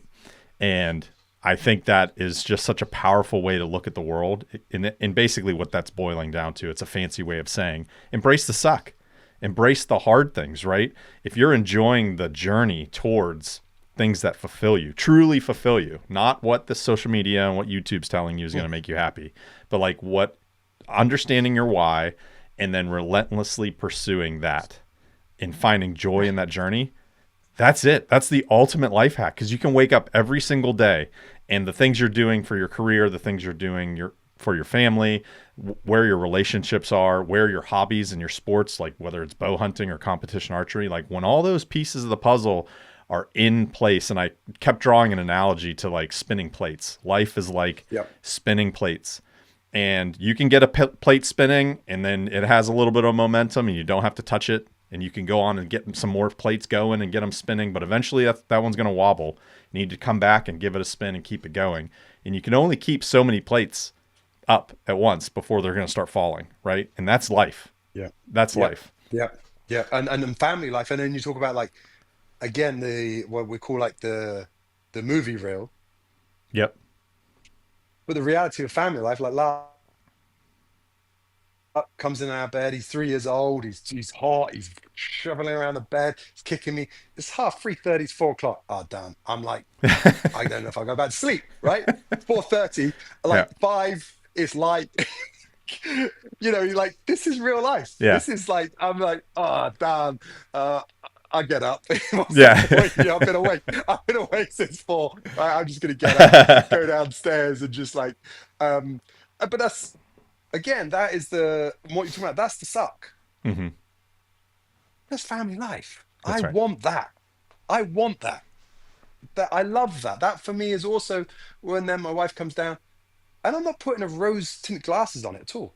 But I love it. Then they come down and they've slept in, and I see them come down. They're right. And it's my job in the morning, make the coffee. I'm on it. Don't worry. I know the job. Right. It's like lovely, right? You're in the house Yeah. Yeah. and I make the coffees. I we have a gym in the house. Noah's been up the middle sun since 6. He's in there lifting weights. He's Hmm. in the rack, boom, boom, Yeah. Yeah. squatting and Love it. whatever, right? He's a young guy, right? I open the door. He's like, "Yeah, what do you want, Dad?" Pulls out his Yeah. earpiece, Well, What that's do your you bud. want? I'm like, I'm training. You can see Yeah. I'm Yeah. training, right? I'm like, yeah, yeah, cool. All right, buddy. Just say morning, right? It's like that's family life. That's it. I love that stuff. I love that stuff. And is it easy? No. Is it? But it's fulfilling. And I think that's your point is that, yes, there is a push in these things, and certain things in life are hard. Doesn't mean they're going to be easy because they're innate to you and they're true to you. They're still hard, but they're fulfilling in the hard. That's right. Absolutely. They meet something. Um, there's one other thing I want to say, and it's like a heads up to keep an eye on it, right? And I'm cautious in how I put this because I don't want it to come across in judgment, right? And none of this is in judgment anyway. Like I Sure. said, I'm not one to judge anybody. Um, but you see, when the story is having you, um, basically, when you're because the story really is made up of thoughts, That's right. right?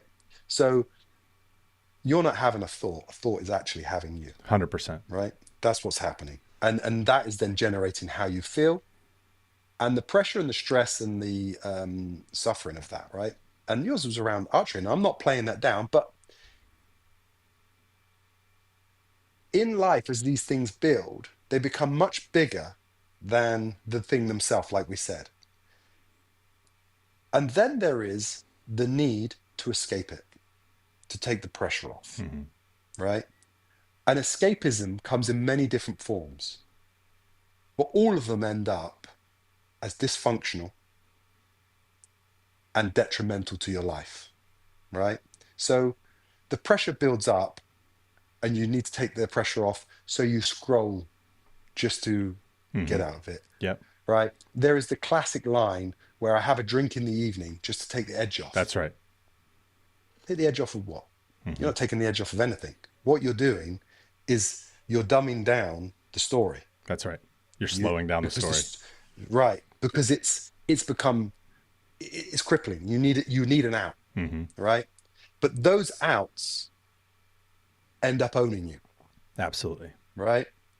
And I'm like, I'm not this, and I don't want this ever to sound like I say this judging anybody, Hmm. right? I do plenty of outs, right? Okay, we all do them. We all do them to one degree or another. But it's important that we have to see it, and we have to again be honest with ourselves, where is the tail is wagging the dog, Hmm. right? In other words, that out has now grown its own, become its own thing, its own dysfunctional entity.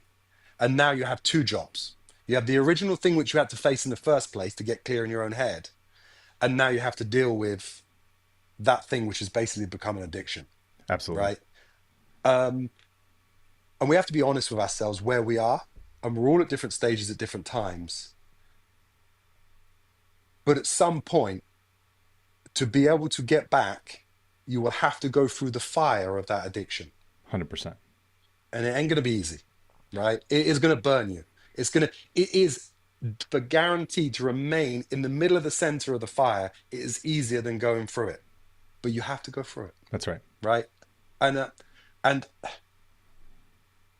it's, it's a necessity Hmm. to freedom. It's a For sure. necessity to them to be able to build, right? To be able to build um, a life which does fulfill you, That's right. which isn't dysfunctional, right? Uh, and I'm sorry that you've got to go through it. Fuck, I'm sorry you've got to go Yeah. through it. I really am. It's, but you've got to go through it. Dude, It's on the other side. it's on the other side. That's where life is. And life is Yeah. through it as well. And we talked about Yeah. this a little bit in the presentation, how one of the my like pictures, I picture inside of our heads, we have two people that live in our heads at all times. We have the inner bitch and we have the person that we want to become, right? There's two individuals and they are polar opposites and they want to do the different things. And this also plays into like Joel's thoughts versus thinking. It's similar thing. Your inner bitch is most of the time your thoughts. You have no control over them, Hmm. right? And like what you Hmm. just said, thoughts are the story. They have you. You don't have thoughts. They have you. 100%. I fully believe that. My goal is to punch my inner bitch in the teeth every chance I get, 3 times in a row. Once you do that every day, 3 times in a row, the rest of the day is set up for you. My first battle with my inner bitch is when my alarm goes off. Set my alarm, whatever time it is for my goals. I want to get up. I want to get into the gym. Fight number one with my inner bitch is when that alarm goes off. Am I going to snooze it and listen to my inner bitch, or is the person I know I want to become going to step up, put his feet on the floor, shut that alarm off, go splash cold water on his face, and get attack the day? And Right. so that's like my mantra. Basically, I think about this all the time. Is these two people in my head? Your kid is doing something that like just like flips the switch on you, right? The inner bitch is going to start screaming at him and losing control Mm. of his emotions. The guy you want to become is going to root the conversation in love, take a pause, Yeah. think Yeah. through how you're going to both come out of this stronger, closer, and you're going to handle it in a calm way and demonstrate how you can control your emotions with your little kids, right? You can keep going on and on. And we talked about this in the presentation a little bit of like how many people that are in my life and in my network of people that are literally one difficult conversation away from fulfillment, whether that's with your employer, whether that's with your spouse that you're on year 2 or 3 of just having a passive aggressive terrible relationship with your spouse.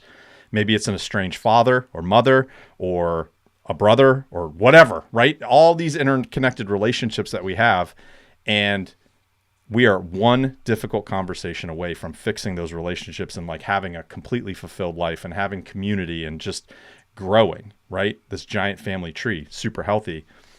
It's amazing how many people will listen to the inner bitch and just be passive aggressive, not forgive, not engage in those tough conversations, right? It's just like, it's very difficult to sit down with your loved ones with no screens on in the house in the evenings, with no phones anywhere within reach, and like look each other in the eye and have actual conversation and actual connection.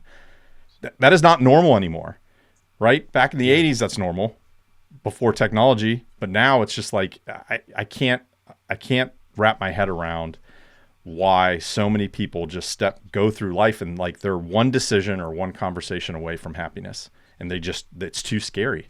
They can't think of going through that conversation or going through that decision making. Go change. You're miserable at your job. You're going to wake up every single day for the next 30 years hating what you do and dreading Mondays, dreading that alarm going off because you have to go to this job that you hate, that you're not fulfilled. Like, make a change, own your life, structure your life, figure out where your pinch points are and like address them one by one and just like attack the world and like punch that inner bitch in the face every chance you get. I think it's like, that's it. That's where the meat and potatoes of life is.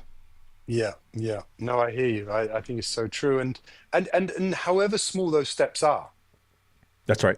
just maybe first of all, this first step is just admitting I'm not good. Mm-hmm. Hands up, I'm not good. That's right. I'm, I'm I- struggling. I'm struggling. You know, this.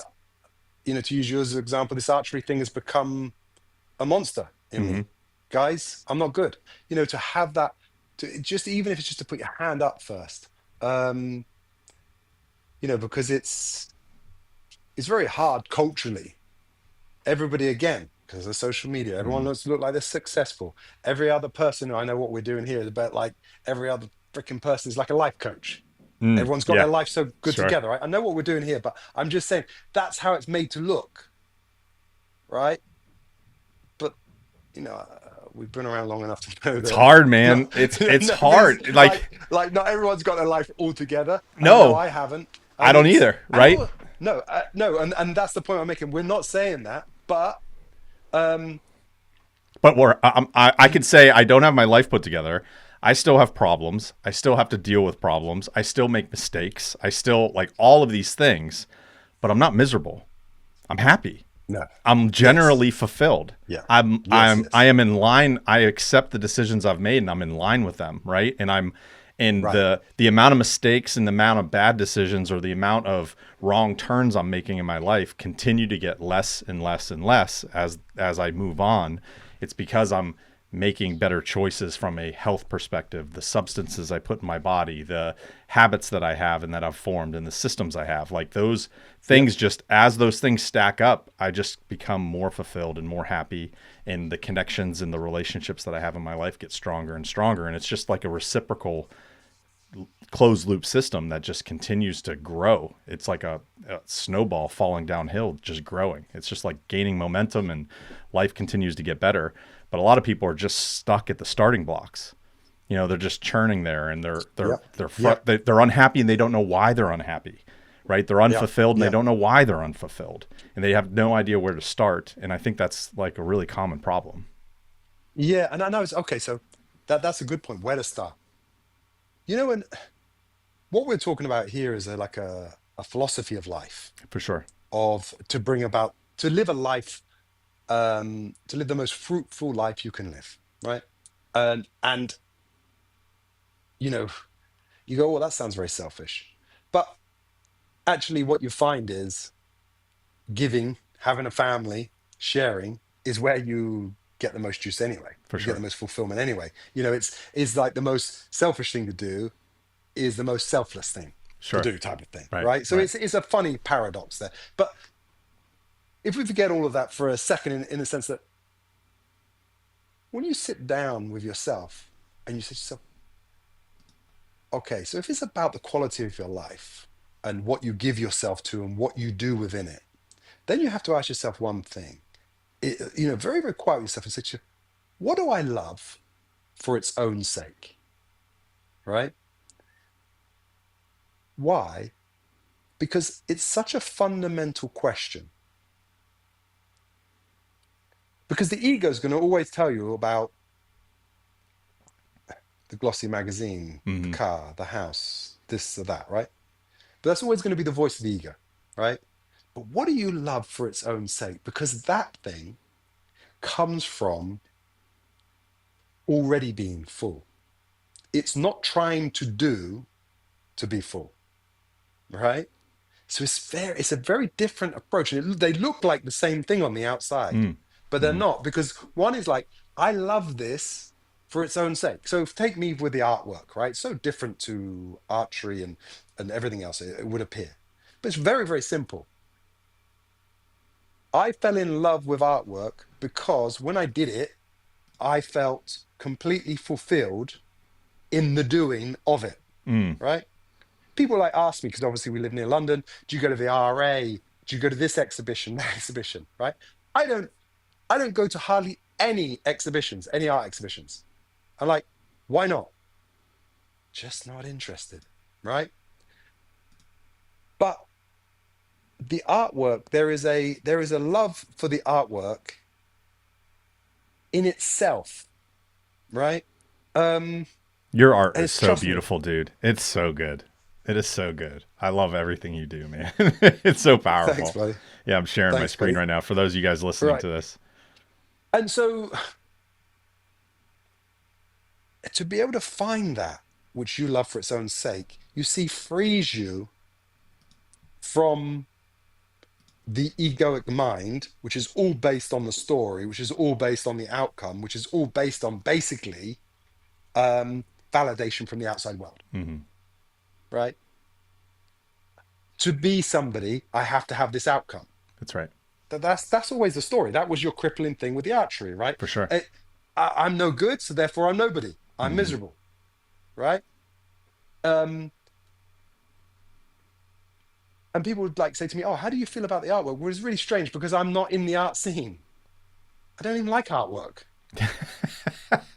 Done I it don't for the even like last 30, artwork, don't even like but artwork. I Done it for the but I last create it. 36 years, but I create it, That's right? great. I'm interested in making it. And I don't go and hang out with the artists and I don't go to those places. I hang out with guys who shoot bows, right?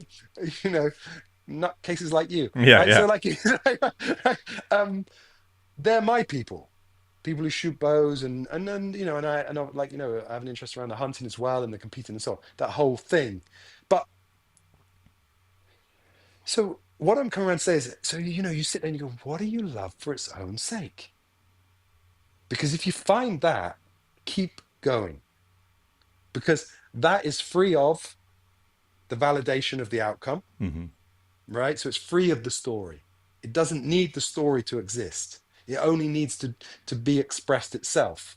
Um, and that could be anything, you know. Um, whatever that is, gardening. Why not?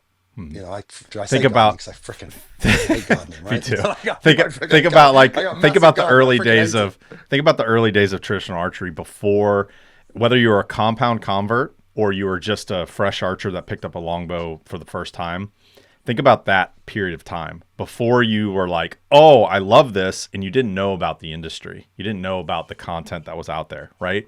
Remember that Mm, time that you picked up the bow for the first time and you just fell in love with archery for the love of archery itself.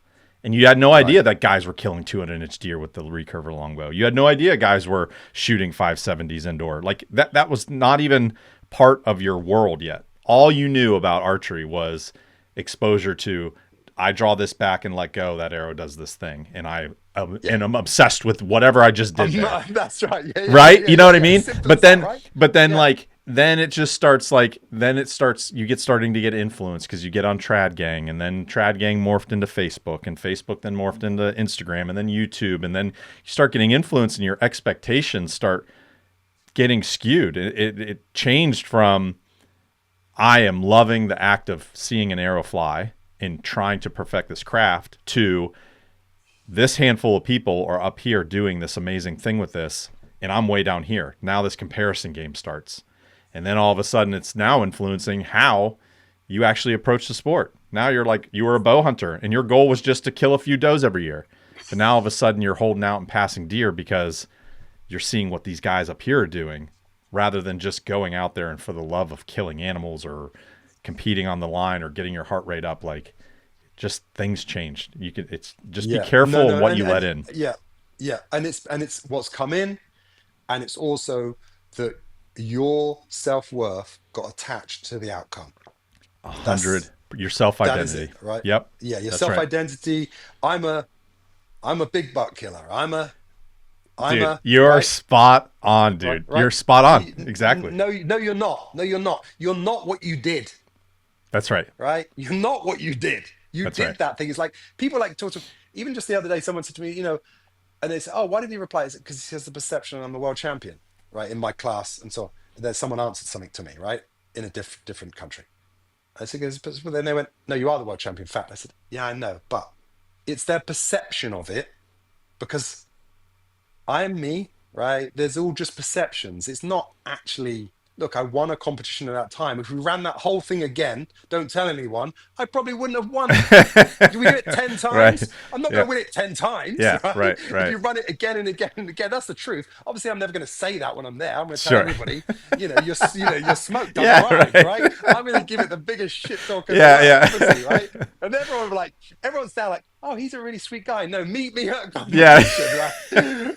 And I will, Yeah, everybody you will listening to see. this is like, I love that. Yes. Ian. The feedback I'm going to get from this show is like, Yeah. That Ian, he's so introspective and Yeah, philosophical. so nice. Until they meet Yeah, you on right. a line, they're like, Yeah. that dude's a dick. That guy's a dick. Yeah, that's what everyone says. And Yeah. I'll just tell you one other joke, right? One of the guys who shoots longbow as well, who's in there, when you said, and I want to wake up and punch my inner bitch every 3 times. And you know the first thing you want to say to you is, can my inner bitch be Ian?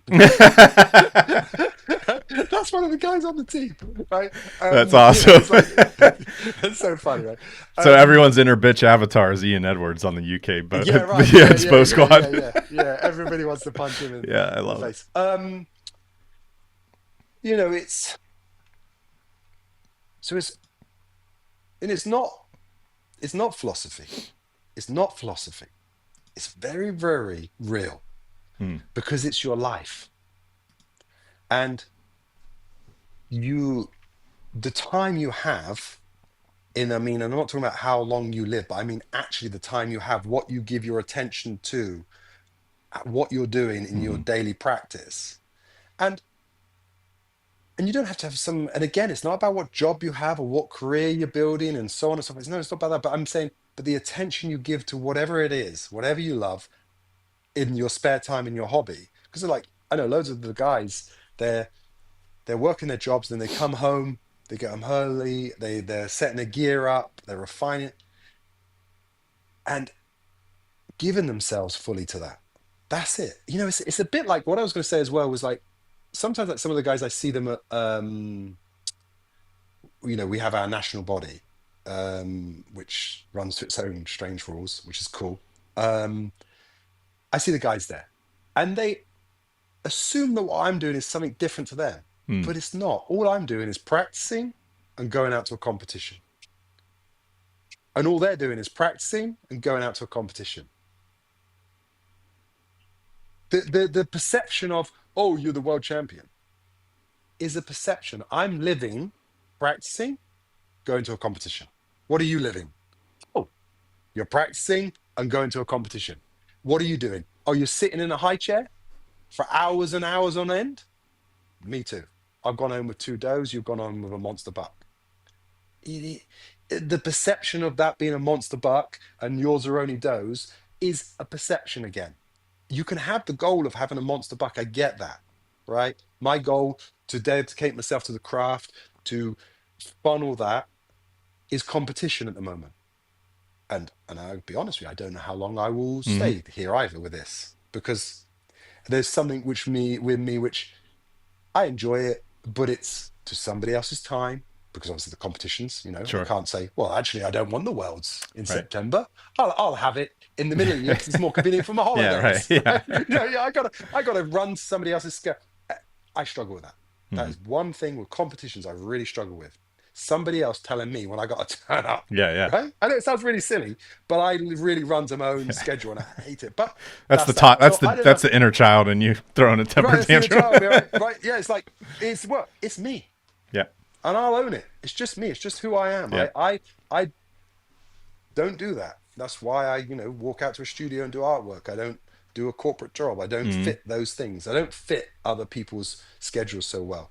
And and again, it's all about being really honest with yourself. What do you find fulfilling? What works for you? And it doesn't matter what the goal is, what the funnel is for the fulfillment. Hmm. It's only that you dedicate yourself to that which you love in a true sense and get very, very clear on those things and see the rest as story. The rest isn't real.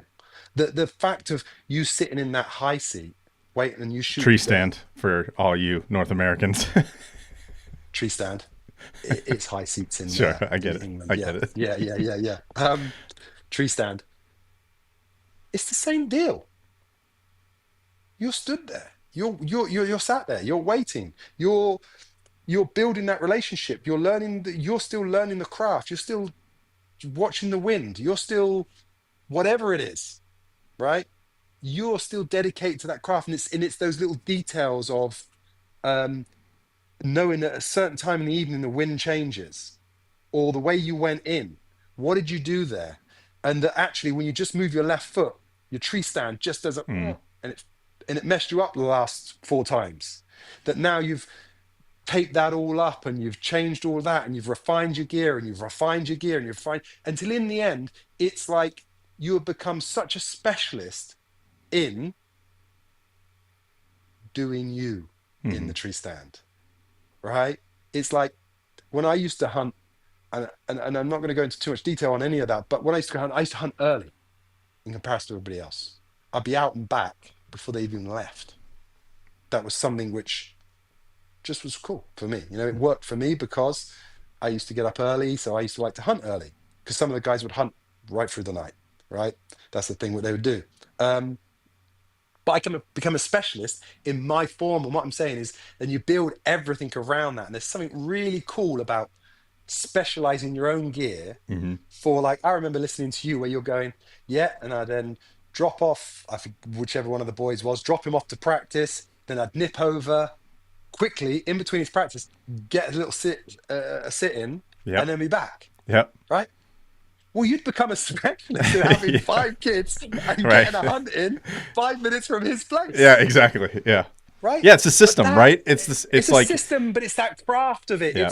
It's learning that so good, getting so good, and specializing in that.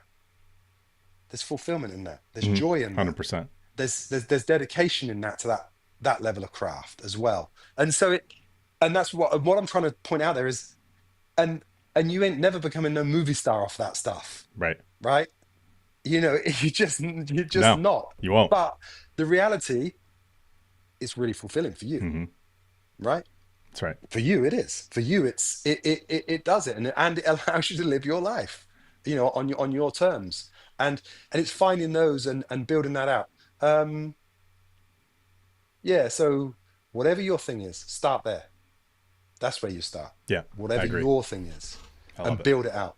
Yeah, that's a great, Um, that monologue was great for, getting out of those starting blocks, right? mm, It's finding the thing that you love and pursuing that just because you're passionate about it and no other reason. right. Yeah, that's it. Perfect.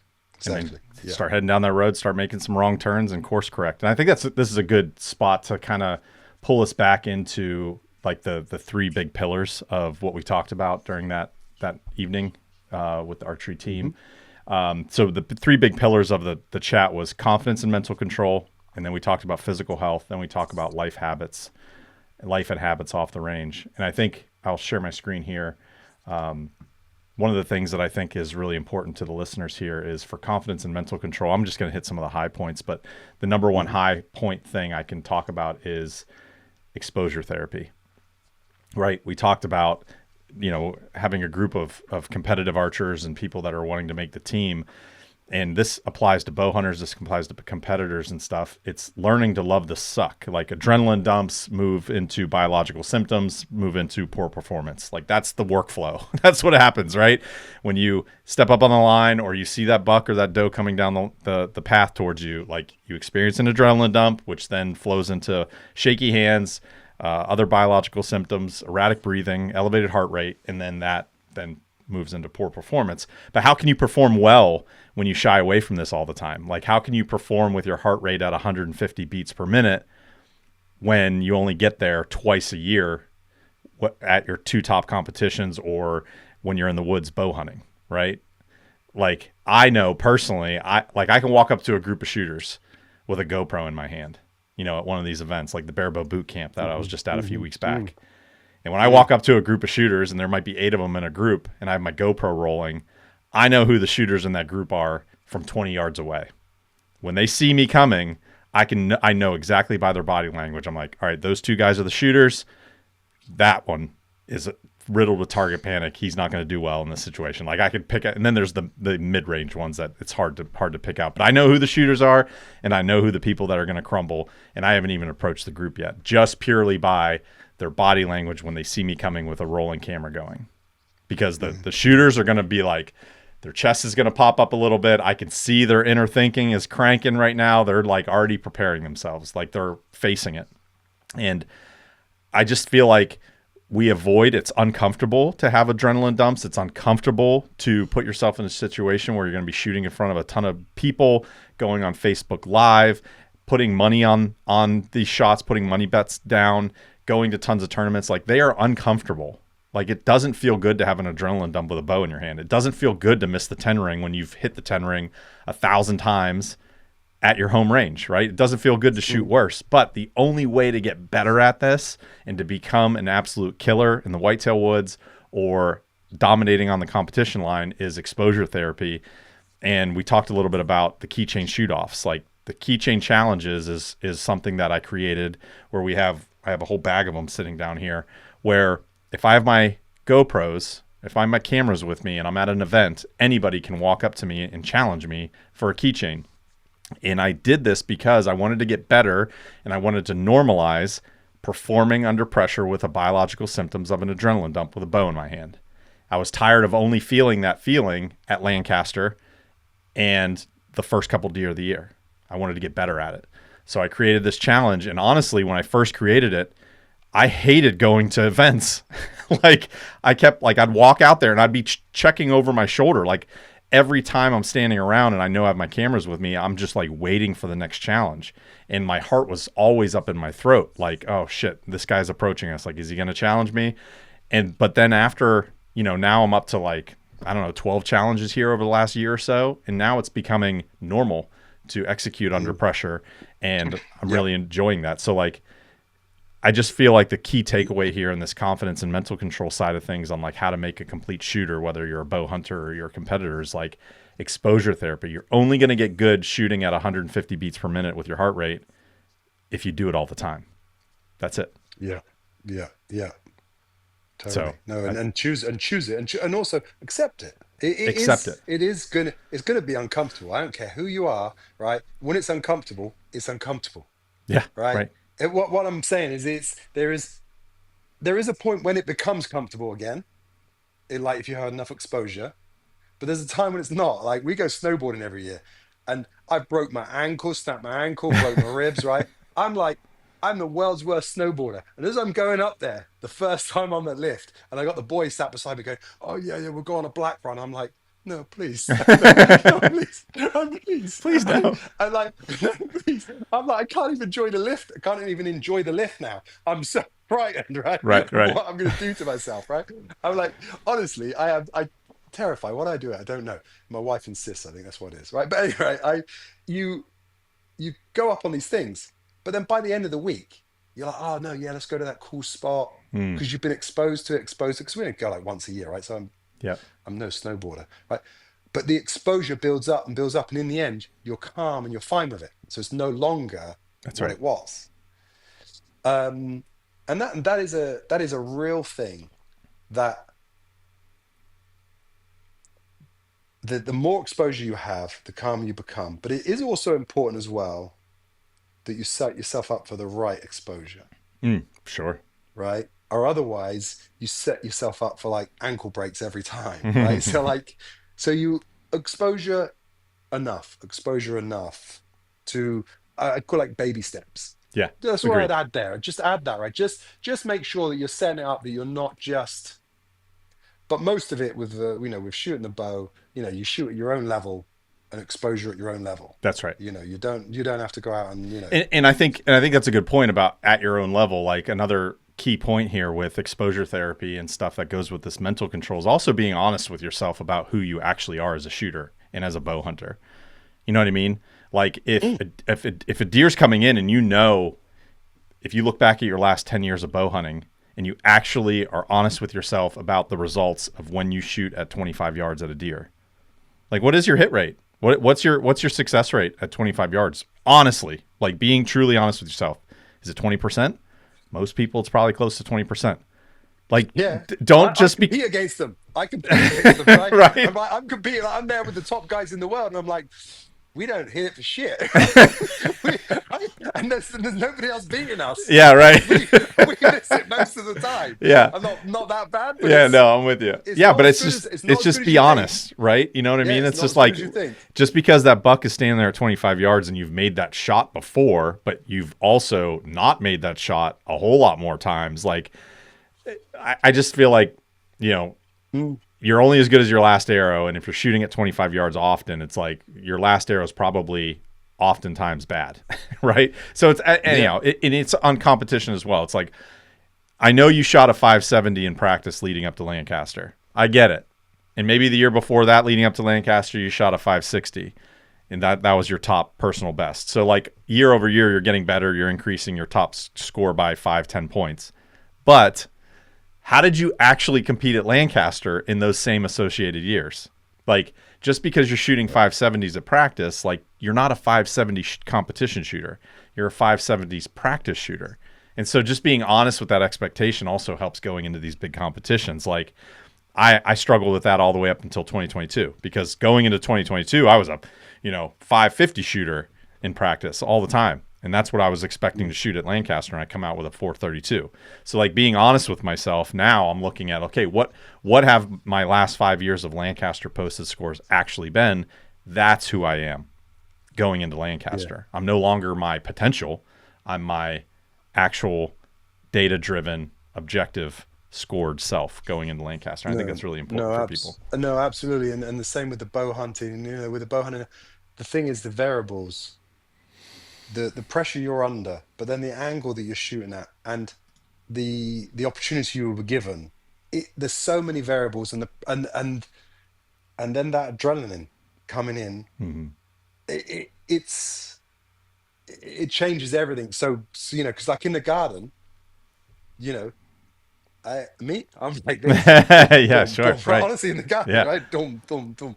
Um, you know, and I've won the major stuff, but I know still the everything's so variable. So you've got to be on, like you say, you've got to be honest with yourself and bring it in a bit. mm-hmm. That's what I feel too. You have to be honest with yourself and bring it in to be fair to yourself, to be honest with yourself. Yeah, I've fallen into that with the competitions many times myself. Like, said, oh yeah, no, I'm now shooting You're this. the This is guy. like that. And then yeah, and I go to the competition, I'm like, whoa, I'm 20 points short. What happened there? Like, Yeah, what happened yeah, there? yeah. When those 20 points Who's go, this guy? who's this guy? That's right. What happened? Oh, they must have put on a hard course or something. Yeah. Yeah, but it's no, it's definitely a thing. Yeah, and Joel made a really good point on I think the last time he was on, that the nervous system which you have when you're competing is different to the nervous system that you practice with, Mm-hmm. right? 100%. And so for me, what I always say is that my shot is built on the competition field, right? I can change my arrows and absolutely guarantee shoot them fine in the garden, know the gaps. But the first time I go to a competition with those new arrows, I will shoot the old arrows again, Mm. because I'll revert to the old nervous system and the old wiring, which had the old gaps in it, right? It's just always a thing. And I know I'll have to do a couple of competitions to rewire Oh, I love this. the new arrows in. Yeah. It won't happen in the garden. You can start it, you can start blueprinting it, and you speed up the process, but it isn't it. And it's the same with hunting too, right? Oh, yeah. You can shoot off of that tree stand, using the right term. Nice. Well Yeah, done. yeah, yeah, right? Well You done. can shoot off that tree stand at home onto a target. But how much more do you draw? How much do you short draw when you're under pressure, Sure. right? And just this a different person in Yeah. the hunting setup. That's what I'm trying to say. Oh, it's the And I same have a with arrows and stuff. I mean, we had two podcasts back to back last winter, I think. So it would have been like the winter of 25. I had Kirk Cabrera on and Greg Kraus, and they both made significant arrow changes coming into that last hunting season. And then they just struggled. They were shooting high, shooting high, shooting high, or shooting low, whichever it was. Yeah. And it took them an entire season to like Yeah. finally be like, oh, okay, I've shot at enough animals that my new wiring under stress compensates for the new Under sight stress. pictures. Yes, under stress. Yes, under Yep. stress. They Because were you can shooting. do it in. Yeah, they were shooting lights out in the backyard with their new system, right? But then Yeah, yeah, yeah. once you get in the woods, it's like, oh, my nervous system is going to just set my broadhead at the base of the chest, like it always has. but Yeah. you Yeah. completely forget like, oh, it should have been up by the heart with this new arrow, Right. you know? Yeah. And it really is what I call the competition nervous system, competition mind is different to the mind in the garden Hmm. practicing. They are two different things. Um, and yeah, you can blueprint it, you can start to learn it, but where it really gets learned is on the competition field and wiring that in, and then getting, like you were saying, getting Hmm. more used to it. So your exposure therapy, Yeah, right? yeah, Is it exposure therapy. therapy? Yeah, Exposure therapy, yeah, right? that's right. Um, it's all of that. So again, putting yourself there and knowing what you do there is what I'm really saying. Yep. And you cannot know it outside because even in competition, I cannot override that competition system. Hmm. I will have to run that gear for a few competitions before it Yeah, becomes I love that. my competition gear. It's just a fact. Yeah, And yeah. when the people go to me, "Oh, I'm changing my arrows," I'm like, "No, don't do it yet. Don't do it yet. Don't do it. Let's get the qualifiers first. Just please bear with me. I know what you're going to do is better. And I got guys who I'm helping, who I'm Yeah. chatting with, and some of them it's always the equipment. I'm like, no, no, no, just leave it. Just leave it for Yeah, five yeah, yeah. minutes, right? Trust me, right? Leaving it is is much, much better than getting those few more feet per Sure. second or getting those better limbs or whatever you think you're going to get because your body will not know it Yeah, until you've I love competed that. with it. Yeah, that is a real thing. Yeah, and then the exposure too. Yeah, 100%. Yeah, I think the Yeah. last couple bits here, like we have the physical health side of things we talked about a lot, but I think the physical health side is like things that people don't talk about a whole lot whenever we're talking about archery and everything. But I think lifting weights and resistance training is really important. It's good for stability. It's good for just being overall healthier. It's the number one key indicator of longevity is muscle density. And you start losing it at a ridiculous percentage per year. You start atrophying, and so I think it's really important to lift, but also not only physically but also mentally, because I relate everything back to archery. I'm a bow hunter. I'm an archer, right? And so when I'm like under that heavy weight and heavy load, my brain always goes to an archery shot. So like as I'm coming through and maybe I'm doing 8 reps on some heavy weight and I'm getting to rep number 6 and then 7's getting hard, like my brain instantly goes to, this is only 5 seconds of discomfort, like just grind. And the cool thing about lifting weights is like you get repetitions every single set in punching that inner bitch in the face and being able to get loud with your thinking in your head, like Joel talks about, right? Every single Mm. rep. And if you're getting up in the morning, you're punching that inner bitch in the face, getting up at your first alarm, getting into the gym, and then every single set is an opportunity to continue to punch that inner bitch in the face and get that last rep out that you can, rather than putting the weight down early.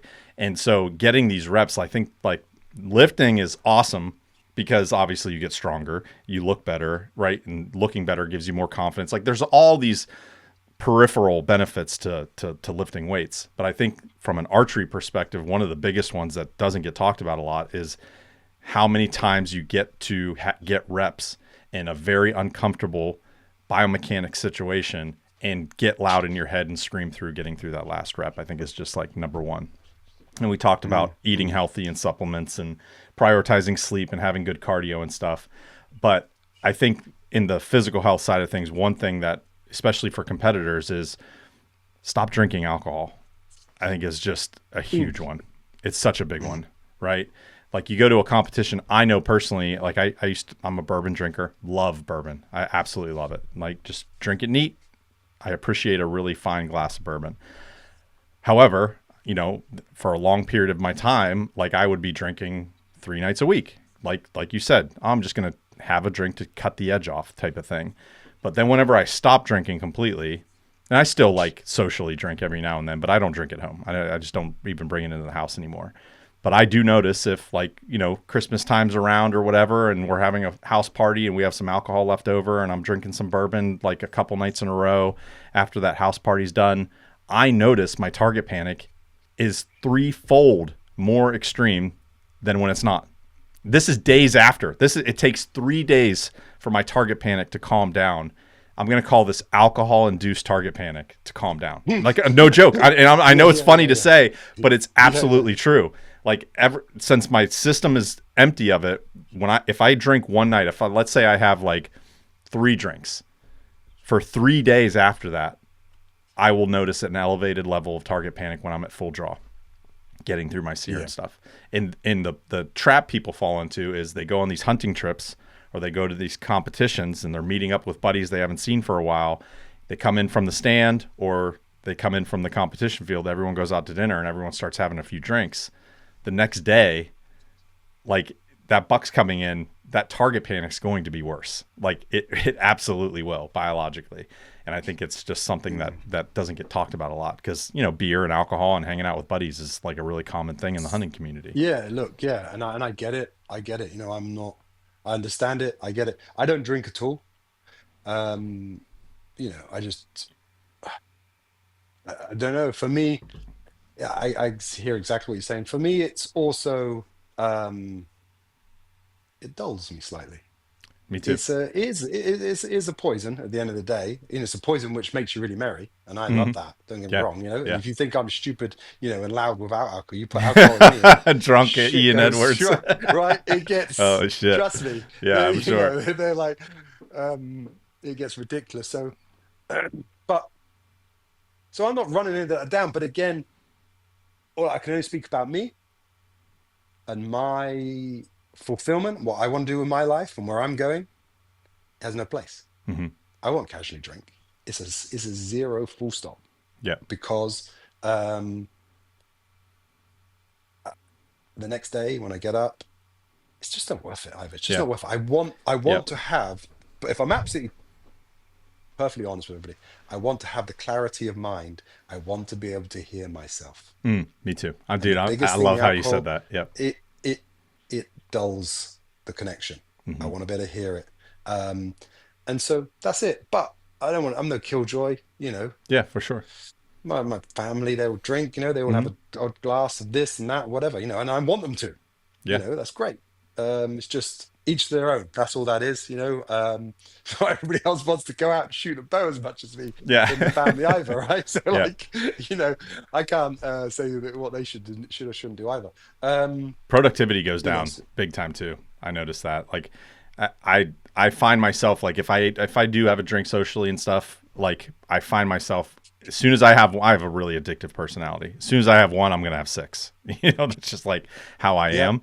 But when And I then I'm have just smashing the place up. yeah, yeah. I'm But joking, I'm joking. when I have one, it like I start having this fight with the inner bitch, right? The inner bitch is wanting me to have a Mm, second, but the guy I know I want to become is like, prove to yourself that you can just have one and enjoy the flavor, enjoy it, enjoy the edge being taken off. Know that with one, you're not going to be sacrificing tomorrow for tonight, right? mm, Once I realize that, I can now drink socially, be okay. But it's few and far between now. Like it's like once mm. a month, maybe twice a Yeah. month on the outside, having a Yeah, drink or yeah, so. but each their own, and I certainly don't say that, like you say, drinking in that way and just keeping it a nice, sensible thing, and Uh-huh. and not getting silly with it. Yeah, look, cool, because I don't want to sound like I'm some sort of like I'm the same way, dude. do-gooder, That's because why I trust was me, really right? nervous about this podcast in Yeah, general. Is yeah, like, yeah, how do we have this conversation about life philosophy and life hacks and yeah, stuff and not come off sounding preachy? It's just like, yeah, yeah. Exactly. you know what I That's what I'm mean? trying to Like, say. I'm not trying to Because like I demonize think alcohol. It's just no, like, no, and no, if you no, want to drink and yeah, that fulfills you, great. That's no problem. I've been there for years and stuff. I'm just yeah, like trying to come at it from a different angle and like everyone talks about how great drinking is. You know what I mean? Drinking is so yeah, tied yeah, into yeah. No, no, no, the no, no. That's hunting it. and community and all that Yeah, stuff, but it's like, yeah, there is a little yeah. different perspective. Like just to pause and think, maybe there is a different way. Yeah, yeah, yeah, exactly, exactly. And yeah, and funny enough, like around the hunting for me, it'd be personally, like when you say that, when I think back now, when I would lived hunting, never would I drink because I wanted that primal connection. Yeah, you don't want to be You hungover know, in the I morning. you Dude, don't want to be I've, hungover in the I've morning, spent but more I've spent importantly, too many I don't. days in the tree stand hungover from the night Yeah, before. right. Yeah, I It's don't want to just be like, oh, hungover, I but don't want to also be here, right? Or how many morning hunts did I miss? Because you're on a hunting trip and you're just like, you get after it too hard one night and you're like, the next morning you just sleep through your alarm. You're like, I'm not getting out in the woods. That's an opportunity, right? That's like, you just missed out on a full hunt on a 4-day trip because I drank too much. yeah, Like, I've been there. I've been yeah, there, done that. yeah, yeah. No, so it doesn't mix for me with that either. And I'll be honest, it doesn't. And yeah, look, and but like I say, it's each their own, and that's all cool with me as well. Yeah. That's Others? awesome. You have other Yeah, I think tips? maybe let's just talk quickly about bullet journaling since we referenced it earlier, and then we can kind of wrap up this podcast. So I think this podcast was great because we talked a lot about it, like finding your why, finding direction, doing difficult things, having those difficult conversations, and but that's all well and good. But I'm a firm believer in like a system, and you can't get better at something unless it can be measured type of thing. And so that's kind of where the journaling comes into play for me. So like we talked about earlier, I have a yearly journal. It's fun to go back through and read through these things, but it's not like I'm sitting down at night and pouring my heart out and writing pages of stuff of my internal thoughts. It's more of a system. And bullet journaling, the street term for it is bujo, Bujo. And if you go online, you'll find people that have way too much time on their hands creating these giant, like these beautiful bullet journals that are just absolutely amazing. But I use it as a tool, and it's a specific tool. So I guess let's just dive in here real quick. I'll share my screen here. Mm. So bullet journaling. So this is my bullet journal. I guess maybe if I go to this show and tell here, so maybe I'll just show my screen. So this is my bullet journal. They look the same. There is a specific brand I use. It's a Lick Term 1917 right there. That's the bullet journal, and it's basically a small book that's about the size of your hand, and on the inside it's just empty dotted space, the dotted lines, which is the name for the bullet journal. So always get the small one here, and then the bullet journals, it's the only one I'll use. But basically the system is each open page here is a week. So each week I can go back and they all look identical to each other in format and structure of the weeks prior. I'll bring up this slide again. So basically, to the listeners that are listening to the audio version, I have a PowerPoint slide up here with an open page of my bullet journal from the week that I gave the presentation to the guys over at the Archery GB here. So when you open it up, the left side is a to-do action list. So up in the top green box is the date. So I write the date range. My bullet journal week runs from a Monday to Sunday. And then the left page is to-dos and action items. And so basically it's just bulleted out. And it's gotten to the point where I will not work on something unless it's in my bullet journal, to the point where my wife will say, can I put that in the bullet journal for you? Or can you put in your bullet journal blank, right? And so she knows that it isn't getting done unless it's actually written down in this bullet journal. And it's just a simple task list. Just write down what it is, a couple words to remind you what it is. As you get them done, you cross them off. And it's that simple. Every Sunday night or early Monday morning to start your week off, I flip the page, write the dates for the next week, and any bullets that didn't get completed in the week before get transferred to the top of the list for the next week. And so basically it's just a rolling to-do list that you have to rewrite things every week. And you'd be amazed at how few times it takes. Like if I had one of those action items that didn't get done and it spills over to the next week, and it spills over to the next week. After you have to write it down, I know it's so simple, but once you have to write it down 3 times, like you're just like, F it, I'm getting it done this week no matter what. So that is like, it's very important. That's really the purpose of the bullet journaling, is these running task lists, and then it reprioritizes things that aren't getting done to the top of the list, this system. But what it really does is, a lot of people's issues with anxiety is they have a lot going on in their life and not enough time to do it. And they might be driving down the road, or they're sitting in their office and they think, oh, I need to get this done. It comes into their head. They don't write it down. They don't mark it down in some type of system, and it goes out of their head, and the actual task is lost, but the residual anxiety of I need to get something done is still left behind. And then the next task pops into your head and leaves, and it leaves more residual anxiety about I have something to get done, but I can't remember what it was. And after you get about 5 or 6 of these things built up in your brain, it gets clogged and you get anxious and you get overwhelmed and everything. So once you write things down, no matter how much things you have on your action item list, once you get it down on paper, it's solvable. Once you can see it visually in front of you physically, you're like, oh, I just got to do this and do this and do this. And you can organize your calendar for the day and you can just knock these things off the list. So that's the really important task driving things on the left. On the right side of the page have very specific regions. So the upper purple box is just an open space every week. If you're on a meeting and you have to scribble down notes, this particular week I was about to leave to go to a TAC event. So I had 2 videos for the following week and 2 podcasts for the following week that I needed to get done. So you could see I had like episode numbers at the top and the YouTube uploads, the thumbnails, the social stuff, like everything I needed to get done to like make my anxiety go down for the next week is just up there. And it was a little checklist for me. So that's that section. It's kind of open. And again, this is my system that's taken me since 2018 to figure out, right? And when you flip back through the years, like my pages look different. The system looks different. Like this is morphed. It's supposed to be imperfect and flexible for what you need right now in your life. And so that's one key takeaway I want people to take away from this. That blue box there is set aside for inspirational quotes that I hear throughout the week and my weekly wrap up. So if you flip the page over from the previous week, you would see some notes. As I'm making my following week, I close out the previous week and just write notes like my habits were good. I, could have got better sleep. I lost my temper with this, whatever. It's just things that bubble to the top that you want to remember as you're reviewing, as you're retrospectively looking back through your journal. And then lastly, the most important part of my bullet journal for me, aside from the task list, is that bottom section on the second page, which is your habit tracker. So this is where you basically can reverse engineer your life.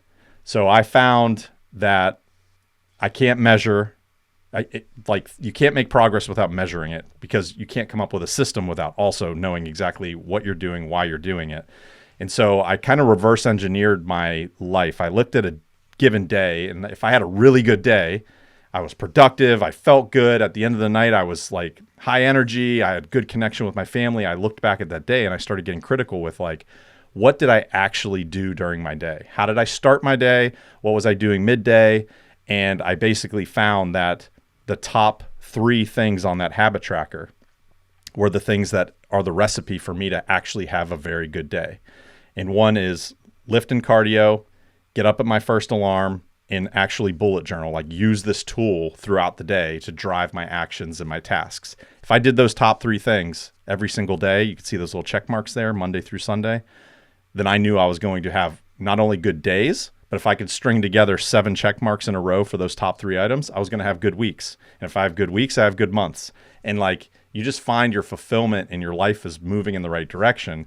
And the quote that I want everyone to like let live rent free in their head is, you do not rise to the level of your goals. You fall to the level of your habits. I'll say that again. You do not rise to the level of your goals. You fall to the level of your habits. So having these habit trackers on a weekly basis is super important to me. And then the last lines are things that I need to be focusing on. So I basically have 7 to 8 lines when I draw this little grid out on Sunday nights, getting my week prepared. And you flip back through this page, lift and cardio, alarm, and Bujo are always at the top of the list, those 3. The bottom 4 to 5 always change. And again, it's like the spinning plate analogy. If I feel like I'm getting a little out of control with my phone usage and I catch myself scrolling social media too much, that following week I'll put social media on there or phone control on there. And all it takes is a week of just wanting to get that check mark every single day in that little box that says you controlled yourself. You didn't scroll social media at all. You made your posts and you left and you did good. All you have to do that is 7 days in a row. And that momentum of getting that plate spinning again is going to carry you through for another month. And then you might have to throw phone control back on there the following month because you catch yourself scrolling. But that's life, right? The things you need to focus on, you just get those plates spinning again and run with that momentum. And I think bullet journaling is just a really cool connection. Like, to the earliest humans, we've been documenting our lives and actually putting pen to paper or pen to cave walls, whatever it is, right? I just think it's like a lost connection in our ever growing technological world. And something that's tactical like this, and having your pen to paper, your action items that you need to be focusing on, your habits that you need to be focusing on. It's like we talked, I know I'm talking a lot here, but we talked a little bit about the true currency of life. And a lot of people will be like, "Oh, money makes the world go round." But it's the common denominator between every human is time. And, on average, I think the average life expectancy is like 77 years or something like that.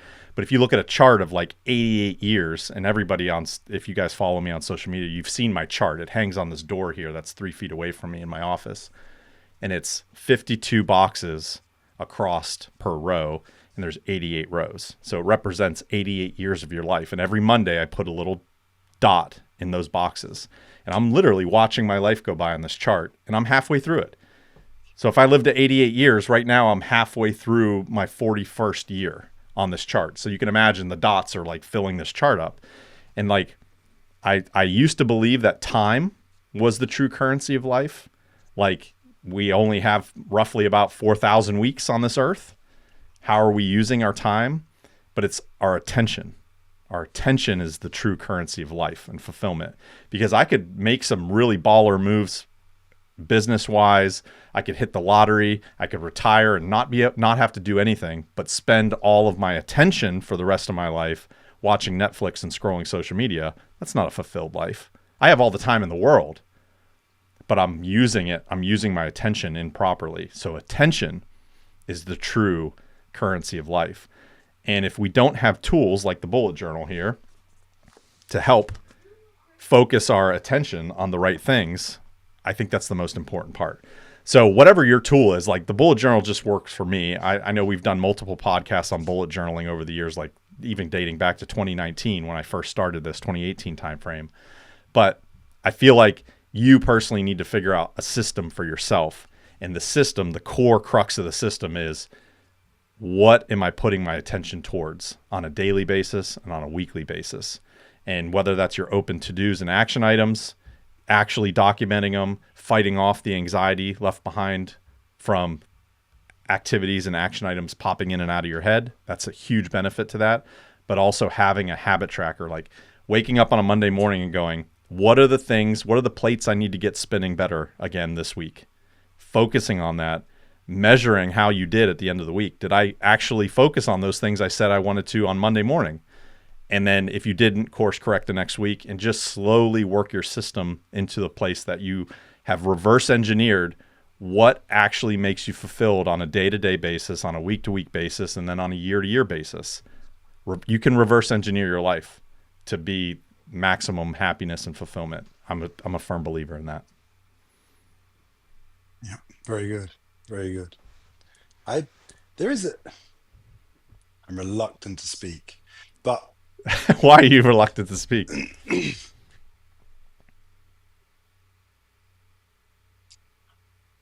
because we've gone through systems and thinking and what I would call, mental health and Hmm. good habits.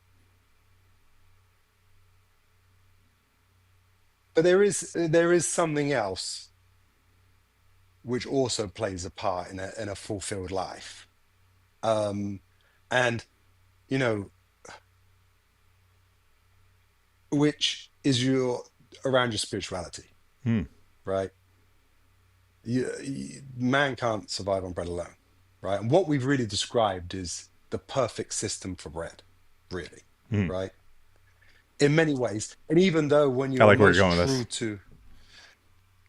to, yeah, even though when you do what you love and you're most true to yourself, that is a doorway, that's a veil. It's very, very close to something else, right? And I don't want to put a name to anything because it can be divisive for others, Sure. right? Of what one believes and what one doesn't believe. But there is that which you sense in yourself, which is beyond just doing well, Mm. right? Hmm. And I think it's all of our responsibility as well to find that in our daily life too, right? And whatever practice that looks like, I Sure. really am reluctant to put a name to No, it I'm with you. because Yeah, yeah. we're all of different Belief positions, systems. Yeah. belief systems, but there is something there, right, which requires attention because and in the quiet moments, to give yourself quiet moments to um recognize that, Mm. and give to that, and to bring that into your daily life too, and to however that gets expanded and however you build on that, that has a place. It's real. Yeah. I It's like real that. in the quality of your life, right? It's real in having the depth and the fulfillment of your heart, because this is transient. Mm. We're here today, like you just said, and we're gone tomorrow, That's right. right? But there is 100%. something which is eternal, That's right. right? Yeah, we are all Right? on it, whether you like it or not. We are all on a path to become somebody's fully forgotten great great great grandfather. Right. Like Right. when you look But back, yeah, like when you look of back to course. your do you Yeah, do yeah, you yeah, do yeah. you have any fit like on a long enough timeline, every possession you own, every piece of property you own, every memory of what Yeah, who you are as a person is going to be forgotten or owned by yeah, a different yeah. bloodline on a long enough timeline. 150 years from now, no one's here who's here now. That's right. Even my Exactly. 3-year-old. Exactly. Even my 3-year-old, Yep. right? That's right. Literally just sprouting, won't be here. That's right. But so we're transient, but there is something eternal Sure. here too, right? And I let's call it that, right? Yeah, So we're sure. not putting a name to it. Um, and I feel that for a truly fulfilling and a meaningful life, this has to be found. This has to be brought into your life, and you have to build that, your relationship with Sure. whatever you want to call that, right? Um, and that's because systems aren't it. Hmm. A perfect life, doing everything correctly, is not enough. It's just not, right? It's just not. And the strength to go through that fire, which we spoke about with addictions and whatever, right? That can also give you the strength, Yeah. right? Yep. It's You won't do it on your own anyway. That's right. You're not going to do any of it on your own, right? And even however good you've got it sorted, right? And so it's that has its part here too. And I leave it at that, right? But Yeah. I don't want to go any more into that, but Yeah. that I like it. also has its Yeah. part I here, think right? that's a really great point. Like it's Yeah. and it doesn't even have to have a name, right? I think it's just No. the understanding. Like, do you have a perception that you are an individual person here living your own life with no ethos connecting the human race or the world or the earth, right? Like Right. whether it's any other divine creator or whatever belief system you Yeah. have, Yeah. or you don't have a belief in that at all, but it as long as you have an acknowledgement that this is a network, right? This is a network of individuals creating this like giant life form that's flying through space, revolving around the sun, Yeah. right? You know what Right. I mean? Right. Like it's so And cosmically larger than our problems that we have today here in this yeah. zip code with my, Yes. you know, Yes. And just a practice which is not non specific. It would be a practice of presence, mm, basically, where you are no longer engaged in the story. You that's give right. yourself a little bit of space to just be present. That's right. And in that presence, there is something else which fulfills you as Mm, well, right? That's yep. what I'd say. To give yourself enough space in your daily practice, in your doings of not doing, Mm, just being present, just being with what is the life, and you will see it shine through nature. You will see it in the flower, right? The perfection of this will. will touch you. When you're in your own story, right? You're getting every shit done, right? And you're on your mission. You ain't gonna see the flower. Yeah. But Right. in that, but if you could just give yourself a little bit of space in the moment, it will touch you because it's everywhere. Hmm. And that flower is shining it directly at you. The divinity of the flower becomes obvious. And in that moment, you get touched by it. And that is the the what I call the being aspect, the Mm-hmm. presence aspect, Yes. where fulfillment lies. And then the other part here is the ability to function, do well, Yeah. I love good. that. Do you know what I mean? Yes. Yeah, I do. So, but the two are not separate, and the being doesn't mean you don't do the doing, but Yep. also the doing doesn't mean you don't give space for this, Right. right? Um, because we all need it.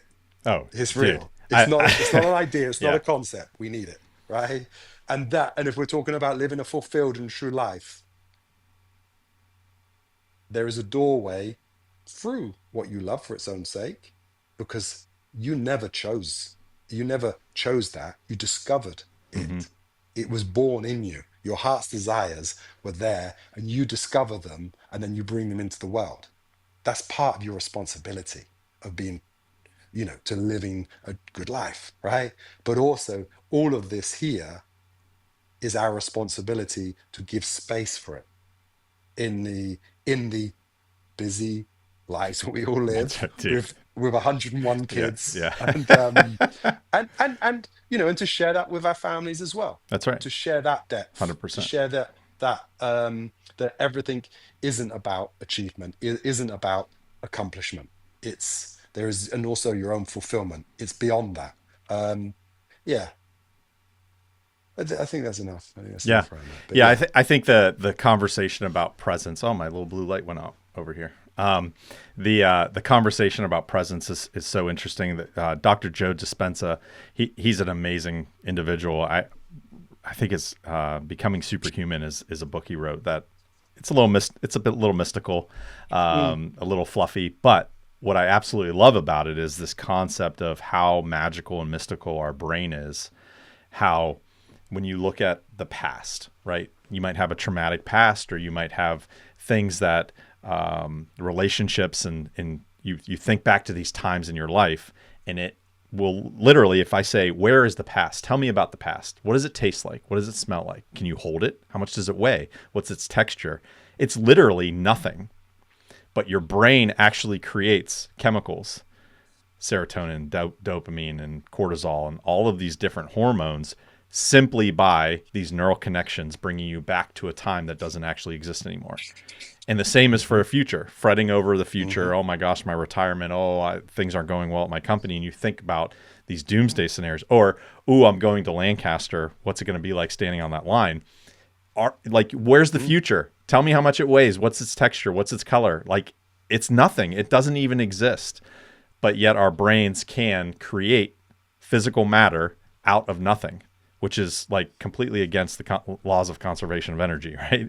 So it's actually this magical, mystical organ that lives between our ears that creates biological symptoms and chemical reactions in our bodies based off of just neural connections, thinking about a time and space that has already passed or may not even come to be in the future, right? Which is crazy to think about. Yeah. So what does that actually mean then? So then what is life? Life is just a never ending, slow rolling present moment. That's it. And once I read that, it was just such like a knock on the head. It was like an epiphany moment for me of going, holy shit, there is no past, there is no future. Literally, life, where life happens, is in this slow, rolling, ever present moment for 88 years or however long you're lucky enough to be here. So when we look at that, it's like how we spend our attention right now in this present moment, you and me looking at each other from across the world, having this really connective, heartfelt conversation with each other. This is life. Like like my attention, I'm not picking up my phone and looking at the notifications coming in or getting distracted. Like you and I are actually finding true connection here, looking at each other through the screen, having this deep conversation. And like that plays into everything, right? These conversations with your wife and your kids and these moments that these distractions in this distraction filled world, like fulfillment in life come from this. What are you doing right now? What are you putting your attention to? You have goals. You want to be an entrepreneur. You want to do this. You want to create content. You want to be the best bow hunter. Like, what are you focusing on in the ever present moment? And are you doing the hard things? Right. And that's where life is. Yeah, that's it. That's it. Yeah. I think it's a good place to end. Yeah, definitely. Yeah. It's a good place to end because the last person who was listening, they just kicked it out. Yeah, they're like, I'm done. I'm out. They're like, I'm done. No. And then the last one who held he's now done. They're like, they're on to another subject. I'm out. That's right. I love it. That's great. That's cool, man. Well, let everyone know where to find you so they can follow along and like get some of your good stuff. Okay, so I've started a new YouTube channel. What? Called And it's in its infancy. Like I think I have 2 followers. What's the name of it? I'm going to pull it up. Sculptor Ian Edwards. Sculptor Ian Edwards. I think we started it 3 weeks ago. Okay. There you are. And you got another subscriber. Thank you. Wow. Double the numbers. Right. So what is it? I'm making a change in what I'm doing. And that is that now I am going to be spending more time sharing my insights on life. Cool. And making that part of my daily work. Oh, I love that. So the YouTube channel is the start of it. It's in its infancy, and we're learning to cut. Me and my wife are doing it together. Learning to cut my teeth on it, on how to present it right and not sound, like preachy. We just sounded. Yeah. We just sounded right. I know. Like Matt You just can't. Sounded. Yeah. Everyone, pick on him, right? I'm just this English guy, right? Pick on him. He made me do this. This was your idea. This is I was completely comfortable with interviewing people and not talking very much. Right. Yeah. So yeah, I'm early with it, but it's a transition which I'm going through at the moment, which is challenging in its own right. But I feel that it's one of my heart's desires. It's what I feel I love it, dude. I'm gonna dive into these things, man. I can't wait. Yeah. Well, they're gonna get better. They're gonna get better, right? Those are the early ones. That's it. I get it, man. I go back. If I refuse to go back and listen to any podcast like pre 100 because they make me cringe. But yes, same with our videos. Yeah, so that's what I'm doing, and if anybody wants to follow along, I would love that. Every follower at the moment is like doubles the numbers. So that's where you can find me. Other than that, it's on Instagram, which is Sculptor Ian Edwards, and I do put a little bit of archery content out on there. You do. Yeah. I'm not huge with it. I'm not huge with content, if I'm honest, generally, but I'm now going to go forward with that and learn to do it a bit more. That's an interesting one where I'm shooting the bow, where I talk about competing and the mastering the craft and so on. I'm leaning forward to touch the screen like everyone can see what I'm doing. So that's where you find me, guys. Brilliant. That's awesome. Thank you very much, Matt. Yeah, man. Really go give him a subscribe. Sculptor Ian Edwards on YouTube and on Instagram, Sculptor Ian Edwards. So your brand's consistent. Yeah.